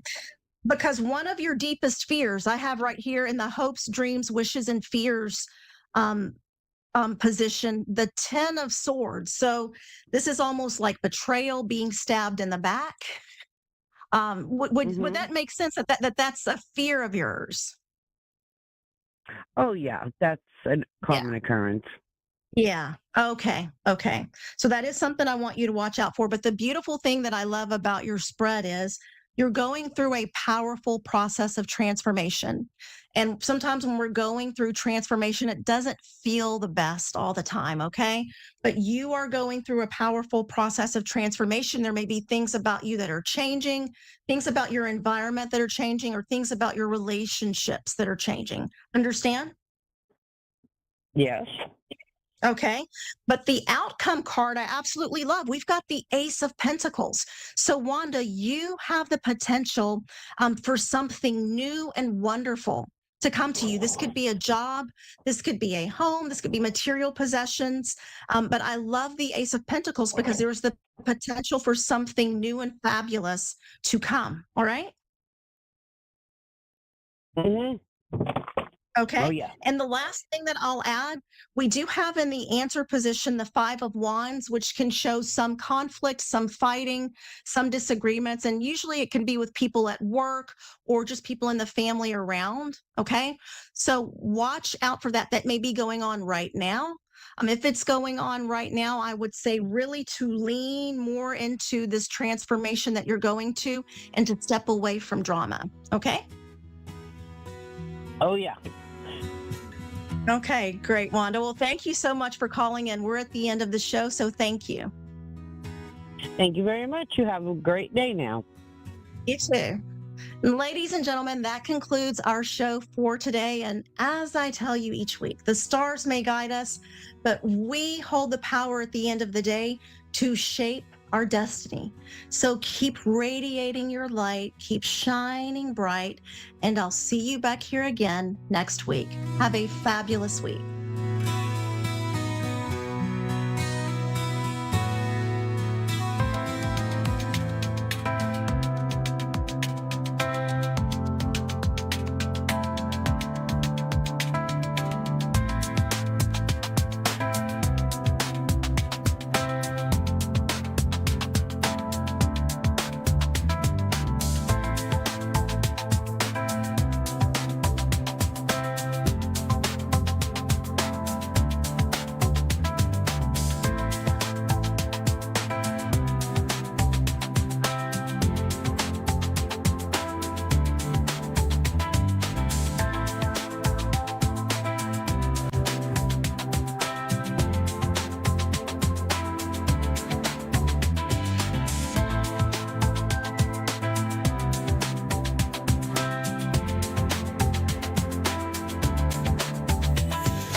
Psychic Radio, Earth's #1 psychic radio network, and watching Moonstruck TV, Enlightening Television. Welcome. Time for Amanda Hall Psychic with Amanda Hall. Live from AmandaHallPsychic.com.au. Connect direct. In North America, dial 888-454-2751. In London, 20-3519-2158. In Sydney, dial 02-8488-3147. Or online, contact us through our Facebook page, facebook.com/psychic radio. Or one of our websites, askoneradio.com or moonstruck.tv. This is Amanda Hall Psych on A1R, the Ask One Radio Network. Welcome to A1R Psychic Radio here on Moonstruck TV with Amanda Hall Psychic all the way from the Gold Coast. I hope wherever you are in this amazing planet of ours that you've had an absolutely sensational week. Isn't it an interesting week to be alive? You know, fingers crossed we might finally see some peace in Ukraine. Hopefully, who knows? But, you know, I'm always erring on the side of optimism and positivity, and let's hope that's the case. So this week's Simply Tarot card is a really nice card. It's called the Magician. Now, the Magician is the element of surprise. Now, surprises aren't always good, as we know. Sometimes surprises aren't necessarily good. Sometimes they're bad. So it's the card that sort of says to you, be on your guard. Things are happening. Things are changing. Things are changing out of nowhere. It can happen very, very fast. When you look very closely at the card, the Magician has the 4 elements on the table. He has the cup, the wand, the sword, and the pentacle. So he has all the tools at his fingertips that he can create the surprises that he's looking for in his life or her life. And it's an opportunity now for things to sort of be shaken up and moved along. So it's a very positive card, in my opinion. Yes, sometimes not all the surprises we get in life are positive, but they usually end up being for our own good. And it usually means that we've been in a rut and we've been ignoring something or not wanting to do something, and all of a sudden something comes along and forces our hand. And sometimes life just intervenes in that way that we didn't know we needed to go on that path, but all of a sudden that's the path that we're heading on. So always look to the Magician. If the Magician comes out in a reading that it's a time of change, it's a time of unknown, it's a time of things that are going to take you a little bit by surprise, and sometimes they're not quite so good, and other times they're absolutely sensational and amazing. So you can never really predict, because the Magician is one of those sort of neutral sort of cards. Now, this week astrologically, I think I say it every week recently that, you know, we've got a big week astrologically, as we've had for quite a long time. But I think the biggest news this week is Mercury's gone direct, and everybody's clapping and cheering and saying, hallelujah, finally, you know, we're starting to sort of get some clarity back in communication, thinking, and parcels being delivered, and, you know, all our technologies working for a change and all these sort of things. It's been a really difficult Mercury retrograde this time. Look, my inbox has been full, so's my cell phone, of people sort of saying, what on earth is Mercury doing this time? I've had more people tell me about Mercury retrograde than I've ever had in my whole entire career. So that sort of says something, that this was a very powerful retrograde. I didn't escape it either, you know, as much as for all my knowledge. And, you know, I can tell people to triple check things. Mercury still has his way of playing little tricks and not necessarily getting things delivered on time or to the right address or whatever the case may be. But good news is Mercury's direct, and we get a few months reprieve now where we can sort of comfortably sort of bed back into our daily grind and our routine, and sort of know that if we send something or we send a message, hopefully people are listening and it gets there on time. So the sun is in Leo. It's the final days of it being in Leo. So happy birthday to all the Leos. This is a very action-packed time of the year. It sort of says that we're sort of almost 3/4 of the way through. We've got this final push, no matter what your star sign is, to try and complete the things or get things underway that we promised ourselves at the beginning of the year with our New Year's resolutions. And this is the sort of like the final drive forward. So it's really important that we utilize this energy of the next few days before the energy moves into Virgo, where it will become a little bit more subdued. It won't be sort of this fiery passion to get everything sort of sorted. So make sure that if you've got some projects on the go or things that you need to get cracking on, now's the time to do it. And then we can go into a more practical, logical, sort of direct sort of way when the energy moves into Virgo. So, you know, but we've got to get things started. It's like we've got to start the fire now so we can then move it into a a more practical, logical way. So interestingly enough, the real planetary focus at the moment is in Cancer. Now, for all the Cancerians out there, and they don't particularly want to put their hand up, I know, because they don't like to be in the limelight. They like to sort of hide in the shadows a little bit and bask in the glory that way. The real emphasis on today's show is about the energy that's sitting in Cancer. So when I'm talking about it being in Cancer, it also affects the other water signs, which is Scorpio, Pisces, and the opposite sign of Capricorn. But it is also gently washing over the remaining 8 signs. So the moon is conjunct or holding hands Jupiter at the moment in Cancer. Now, the moon moves very quickly. 2.5 days is the maximum it stays in any sign. So it moves very, very quickly. So the moon is the emotional planet. It's the governing planet of Cancer. So it's also sort of showing us or sharing with us that, emotions could be very high at the moment. They could be positive or they could be not so positive. But we need to work with this energy. But what it's asking us, I think, more importantly, no matter what your sign is, the moon is conjunct Jupiter.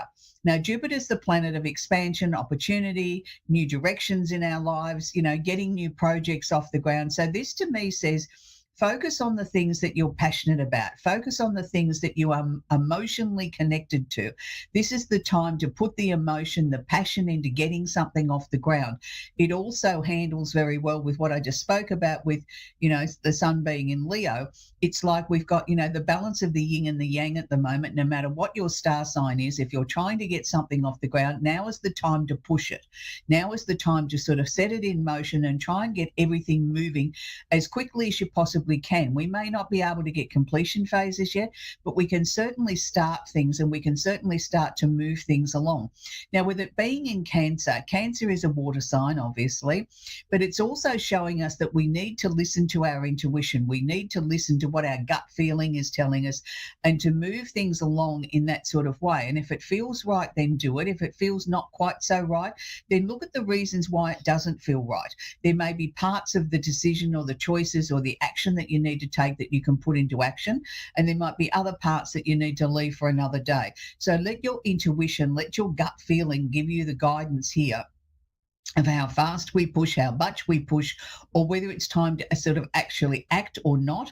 Don't make the mistake of thinking lack of confidence means it's the wrong time, that my instincts, my intuition, my psychic abilities telling me now's not the time. You've got to differentiate between your lack of confidence and what is your gut actually sort of telling you? What is your psychic ability actually telling you? And we all have psychic ability. It's just a matter of some of us develop it better than others. And I look at it like being like exercise or applying yourself to something. The more you do it, the better you get. And, for some people, they don't want to use that word, gut feeling, or I had a hunch, or I certainly don't have psychic ability, and a lot of people sort of feel that way. And that's okay. It doesn't matter what label you put on it, as long as you follow what feels right to you or what you know should be right for you, that's the right path. And, we don't always have to put labels on things and all have to conform. We can all do things in other ways, that in a way that's natural to us. Now, still staying in the Cancer energy, so I'm not going to go through the signs again. It's affecting all of us. We have what's known as the part of fortune. Now, the part of fortune is not a planet. It's an Arabian part, which is showing us where we've got opportunities to make things really right, or to expand our horizons out, or to bring things towards us that may have been blocked or not ready to come forward yet. So what it's showing us here is with the part of fortune conjunct or holding hands Venus, also sitting in Cancer, is it showing us, for no matter what your star sign is, if you're seeking love or you want to bring in new love into your life, you need to go to places that are going to have a very homely feel, a very Cancer feel. So the Cancer energy is water. So anything connected with water, whether it be the seaside, the lake, the river, the pond, the fountain down in the town, something that's connected to water. It could have water in the name of the venue that you might be going out for a night out with friends, and it might be the Watertown Tavern, or the Bayside restaurant, or something like that, something that's got water in the name. It's also asking you to sort of look at things in a different sort of way. With the part of fortune here, is asking you to look at and tell yourself that you are fortunate, that you have got the opportunity to bring new things into your life, the things that you deserve. Now, quite often when we're seeking love or we're looking for a new relationship, we don't always feel worthy of the fact that we deserve to have happiness in our lives. We do it because other people put pressure on us, or we've come out of a relationship, or we think it's time we had one. We don't always approach it in the right sort of way, saying, I am worthy of being loved. I am a nice person. I'm a good person. I have a lot to offer. If the right person was to cross my path and we formed an association and hopefully fall in love, I have a lot to bring to the table. Quite often, I think we come out of previous relationships or upbringings or situations in our lives where we're a little bit battered and bruised. And we don't always sort of feel as if we can achieve what we need to achieve in our lives because we're trying to sort of, pull ourselves together and put band-aids on ourselves and hold ourselves together, that we don't truly believe that we're worthy of love. I want to share with you that each person on this planet is worthy of love. It's a matter of getting out of bed every morning, looking in the mirror, and don't look at the wrinkles or the pimples or your hair's not sitting right. Look at the soul and sort of say to yourself, I'm a good person, I'm worthy of love, I deserve to be loved, and I deserve to have someone special in my life that I can share my life with. And that's the important way to look at it. So, if you're seeking new love, as I suggested, something with water in the sign, or go somewhere near the water. But most importantly, tell yourself and mean it that you are worthy of love and you deserve to be loved. And it's time now for you to bring in a new relationship. We also have Uranus, the planet of the unusual and unexpected, has come out of a long stint in Taurus, has now been in Gemini for a little while now, and will be there for a number of years. So Uranus sitting in Gemini is a really interesting combination, because Uranus likes to come in and sort of tip everything upside down and move things out of your life and do it with great speed, and sort of almost like the bolt of lightning striking the ground, and sort of, we see the crackle of the lightning and we hear the thunder or whatever, and we sort of get a little bit, oh, hang on, I better pay attention. There's a storm on the horizon. There's something changing in the atmosphere. It's sort of like there's electricity in the air. Well, this is what it's doing to your life. It's sort of like sometimes bringing in a storm or bringing in electricity into your life to get you to pay attention. Now, when we talk about the energy being in Gemini, obviously we're talking about the air signs, which is Gemini, Aquarius and Libra, the opposite sign of Sagittarius, but it's also washing over all the remaining 8 signs. So Uranus here is sort of saying, be very, very careful what you wish for, because you might just get it. Be very careful of what you verbalize out into the universe. If you open your mouth, make sure that it's something that you want. Don't just say something for the sake of saying something, or sometimes saying things in anger that you don't really mean. The universe is listening to all our conversations. It doesn't sit there and say and filter it and say, oh, well, Mary didn't really mean that she was angry. All it hears is Mary says, I hate my job. So the universe hears that enough times and says, oh, well, Mary doesn't want that job. We'll take it away from her. Then Mary gets very upset because Mary did really want the job. She was just having a bad day. So you've got to be very careful. It's not so much the thoughts, it's what we verbalize out or what we write out or what we communicate. And it's a really difficult one, because people sort of, we all get frustrated at times and we all say things in haste or anger or whatever. But it's when we keep repeating it, that we keep reaffirming it with the universe, that this is what I want and this is what I need. So we need to be really careful of that. I like the planet Uranus. I sort of always look for that in a chart when I'm doing a natal chart for somebody and think, where is it that I can say to somebody, you've got this brilliance, things that you can bring in out of nowhere, things that are like the bolt of lightning that you can shock or surprise people in a positive or negative way. So Uranus works very well. It takes 84 years to go around the zodiac. So as I said, it's going to be in Gemini for a long time. So it is affecting people. And, it's not constantly tipping their lives upside down. It's there. And then when he sees the opportunity, he acts. So just be very careful of that. We're going to take our first caller is Bonnie in Bennington in Vermont in the USA. Are you there, Bonnie? Yes. Do you have a question I can answer for you, please, sweetie? No, not one specific one. No, just looking for some peace in my mind. Yeah. Some peace in your mind. Well, that's a good place to start, Bonnie. Okay. I always check with people to see whether they have a direct question they want it answered so that I make sure that I get to what you phoned into the show for. Yeah. The first thing that's telling me, Bonnie, is the fact that you're tired. I feel soul tired around you. Have you been feeling like this in the last 6 to 8 months, that sort of not so much you could go and fall asleep in the middle of the day, but sort of like some days I'm really pushing myself to get going? It's like I need another coffee to get for the past year. Yeah, I feel like I'm walking through cement.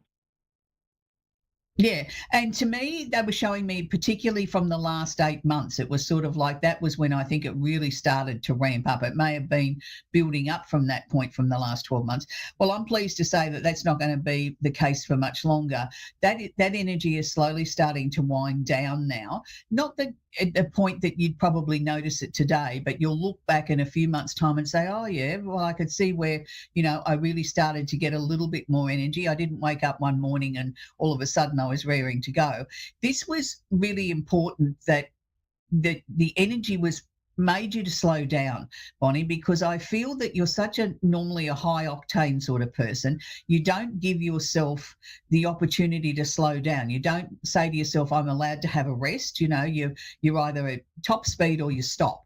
There's no in between. And this was what the powers that be were trying to teach you, that, you can. It is okay to sit down. It is okay to have a rest. You don't need a reason to do so. You don't need to give yourself a license to do it. You can just do it. So that's good. And I think you've learnt that now, that, not everything has to be done at breakneck speed anymore. During this time, though, Bonnie, have you had some really strong dreams? And I'm not talking about every night. I'm talking about every now and then. Has there been some sort of powerful downloads? I've had a couple. Yeah, I've had a couple, which, I have. Yeah. Yeah. No, they didn't show me what they were about. They just showed me that there was a couple of, 3 or 4 maybe really powerful dreams. And what they were sharing with me around that was that, okay, even though you may not have fully understood them at the time, be able to call on that information or that knowledge when the time's needed. So don't stress about it. Normally I'd say to people, write your dreams down because they're important. But in your case, they're showing me the dreams will come back to you. It'll sort of like you'll replay it in your mind when it's absolutely essential, when that information is needed. So it's a time, I think, that you can say to yourself, that you're allowed to have a rest. You don't have to remember everything. You don't have to be everything to everybody else. We just have to look after Bonnie at the moment. From September, which I know is only days away now, it's like your life is slowly starting to gain momentum again. And we're just going to sort of glide through to the end of 2025 and then get ready for action in 2026. They're also showing me some changes to where you're living, and I don't mean a move. Have you been rearranging things or going through possessions or something like I that? have. Sort of like I've been doing that stuff, and it's been needed to be done for quite some time. Yes. Yeah, but they're just sort of saying to me, there's no race. You know what I mean? Like, do it when you feel the time's right. And it's sort of like, you'll just know what to keep and what to move on. And it's sort of all part of the process of getting you ready for some big changes next year. And I'm not talking about a move, but I mean changes in other areas of your life where I think you're going to sort of get that energy back again and that momentum back again. And it's going to be quite exciting, but it's sort of like it's more for Bonnie. It's not so much I'm trying to bring change in for other people. It's more for you personally, and that's a good thing. So, and also your health is going to start to sort of turn back around again too. Not that they were showing me anything serious there. It was more the lack of energy than anything. And you were getting a bit concerned because you're just not used to being this sort of person that sits still. So that will start to come back too. But there's a lot of activity on the other side. There's lots of people that have passed over that are running around hither and dither, getting things ready for you. But nobody's actually come forward, Bonnie, with a direct message that said to me, hi, I'm so-and-so, and will you tell this to Bonnie? They're just sharing with me that they're very busy, that they're helping you get to where you need to go, and don't think they've deserted you, because they haven't. Okay. Yes, I lost 4 members in 10 months.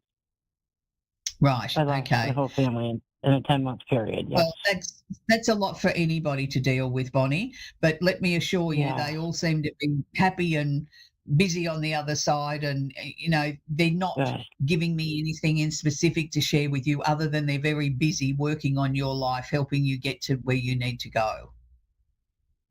Okay. And that's good. Okay, sweetie, Yes, that's where very we're going to leave it. I hope that's helped you. Thank you very much. You're very welcome, Bonnie. We're going to talk with Naren in Winnipeg in Manitoba in Canada. Are you there, Naren? What a pretty name. Hi, I'm here. Hi, what a lovely name, Naren. I haven't heard that one before. Oh, thank you. Oh, thank you. Do you have a question I can help you with, sweetie? Yes, I'm wondering about a loved one's health. Okay. And Health is one of those tricky. Okay, let's leave it. But health's one of those tricky areas, sweetie. But by different laws in different jurisdictions, we're not allowed to talk about health because I'm not a doctor.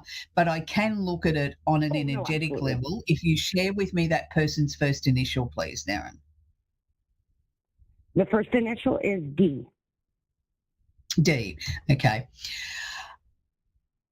The first thing I'm being shown is this change coming up. That it's sort of like we've finally got some answers here, or sort of some direction here at what sort of had it been a very difficult time for this person sort of to get some answers about their health, like it's sort of nobody had a conclusive direction? Correct. Yeah, look, we may not have got all the answers just yet, but what they were showing me was it was like pages in a book. I'm flicking from one page to another and it's like, aha, I've got it. It's like taking the card and saying, that's where it is. That's where the problem is. And then once they get to that point, then I feel that there can be some constructive decisions and treatments or suggestions made moving forward. Look, I don't know that this person is ever going to go back to full 100% health, but I'm certainly seeing improvement, and I'm certainly seeing them smiling again and sort of feeling like that they can actively participate in life again. And they haven't felt that way for a long time, have they? No, they haven't. Yeah, look, I don't think there's a miracle cure there, but I think there's going to be some suggestions or some medications or some treatments or some ways to give this person a fuller life and give them some hope for the future, that this is not necessarily going to be the end of them. And I think that's been the biggest concern, is because there hasn't been any answers. That how do you know what you're dealing with if you don't have all the pieces to the puzzle? Correct. I'd love to say that it was going to be 100% pure, but there is. What, sweetie? I said, as long as they don't leave me anytime soon. No, I don't feel that. I don't feel that at all. And I do feel that there's going to be, a huge improvement from where you are today. And when the answers come, it's going to be like, well, why didn't somebody go down that path before, or why did they not do that test, or why did they not think that way?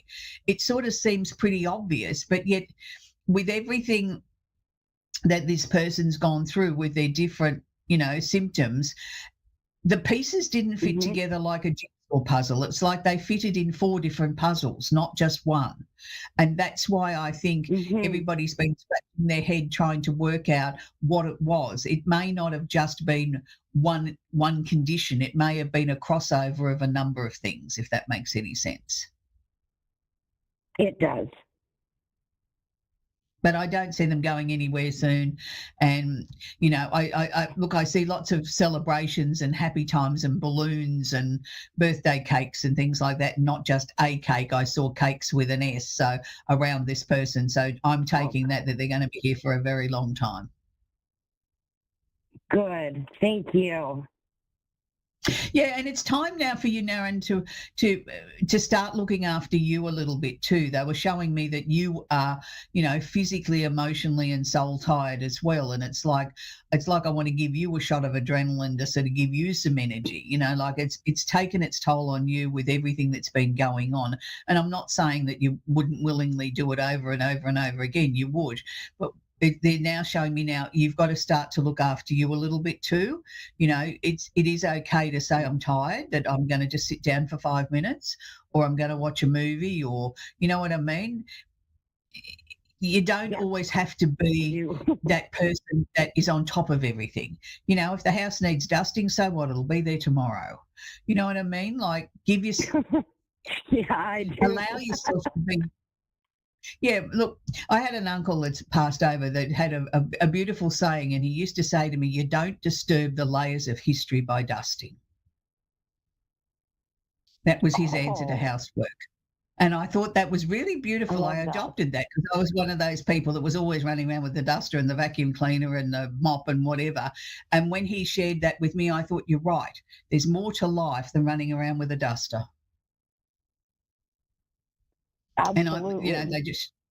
And they just showed me that with you, that, like take the pleasure of life. If you want to sit down and watch a movie, do so. It's always tomorrow. There's always, another day that you can do things. And this will help you not be so tired. And I think there's also been plenty of people on the other side that have been trying to get through and give you some support or some messages or just to let you know they're there. But because you're so tired and running from one thing to another that you've never taken the time to just be, they haven't been able to get through either. And they mightn't have anything in particular to say. They might just want to sort of give you a hug from the other side, but that hasn't been possible because you're so tired, if that makes any sense.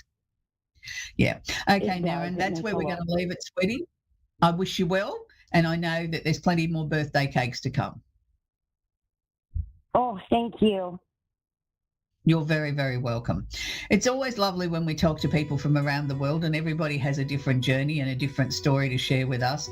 And it's always difficult when you're watching somebody, around you that you love and you care for, and they're not well and they're not getting answers. And it's like it's a very difficult sort of situation. Or if it's you that is experiencing, this incessant tiredness. And when I talk about soul tired, it's a different sort of tired from a physical or an emotional tired. It's like I just really can't get myself going. There's no messages flowing, there's no intuition because your soul is tired. So, that can happen to all of us from time to time. So this week I want to leave you with a beautiful song. And just moments before I came on air, I was watching the local television morning show here in Australia, and this came on and they were talking about the biggest hit in Australia in 1973. And I thought, oh yeah, okay, I probably won't even remember what the song was. And when it came on, I burst into a big smile because I know somebody that's going to really smile when I mention who I'm going to talk about. And this song was actually recorded in 1972 by Bette Midler, and she didn't make a great hit out of it. But this particular lady, it went worldwide and was one of the biggest hits around the world, but it was number one this week on this day in Australia. And it's Helen Reddy with Delta Dawn. And I know somebody that's going to have a lovely smile on their face because they really like Helen Reddy's music besides me. So enjoy Helen Reddy and Delta Dawn. She was a very powerful woman, and she really set the stage for a lot of women, I think, to take their own power. So until next week, enjoy Helen Reddy and Delta Dawn. Bye for now.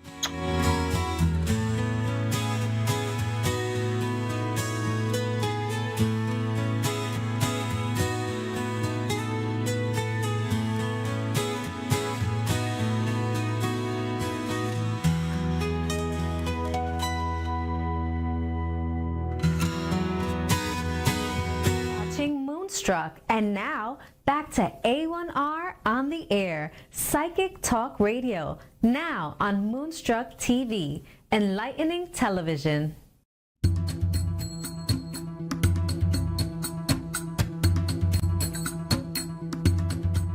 Hi, welcome. I'm glad to see everybody here tonight. And see my dog is running around. She's so excited too.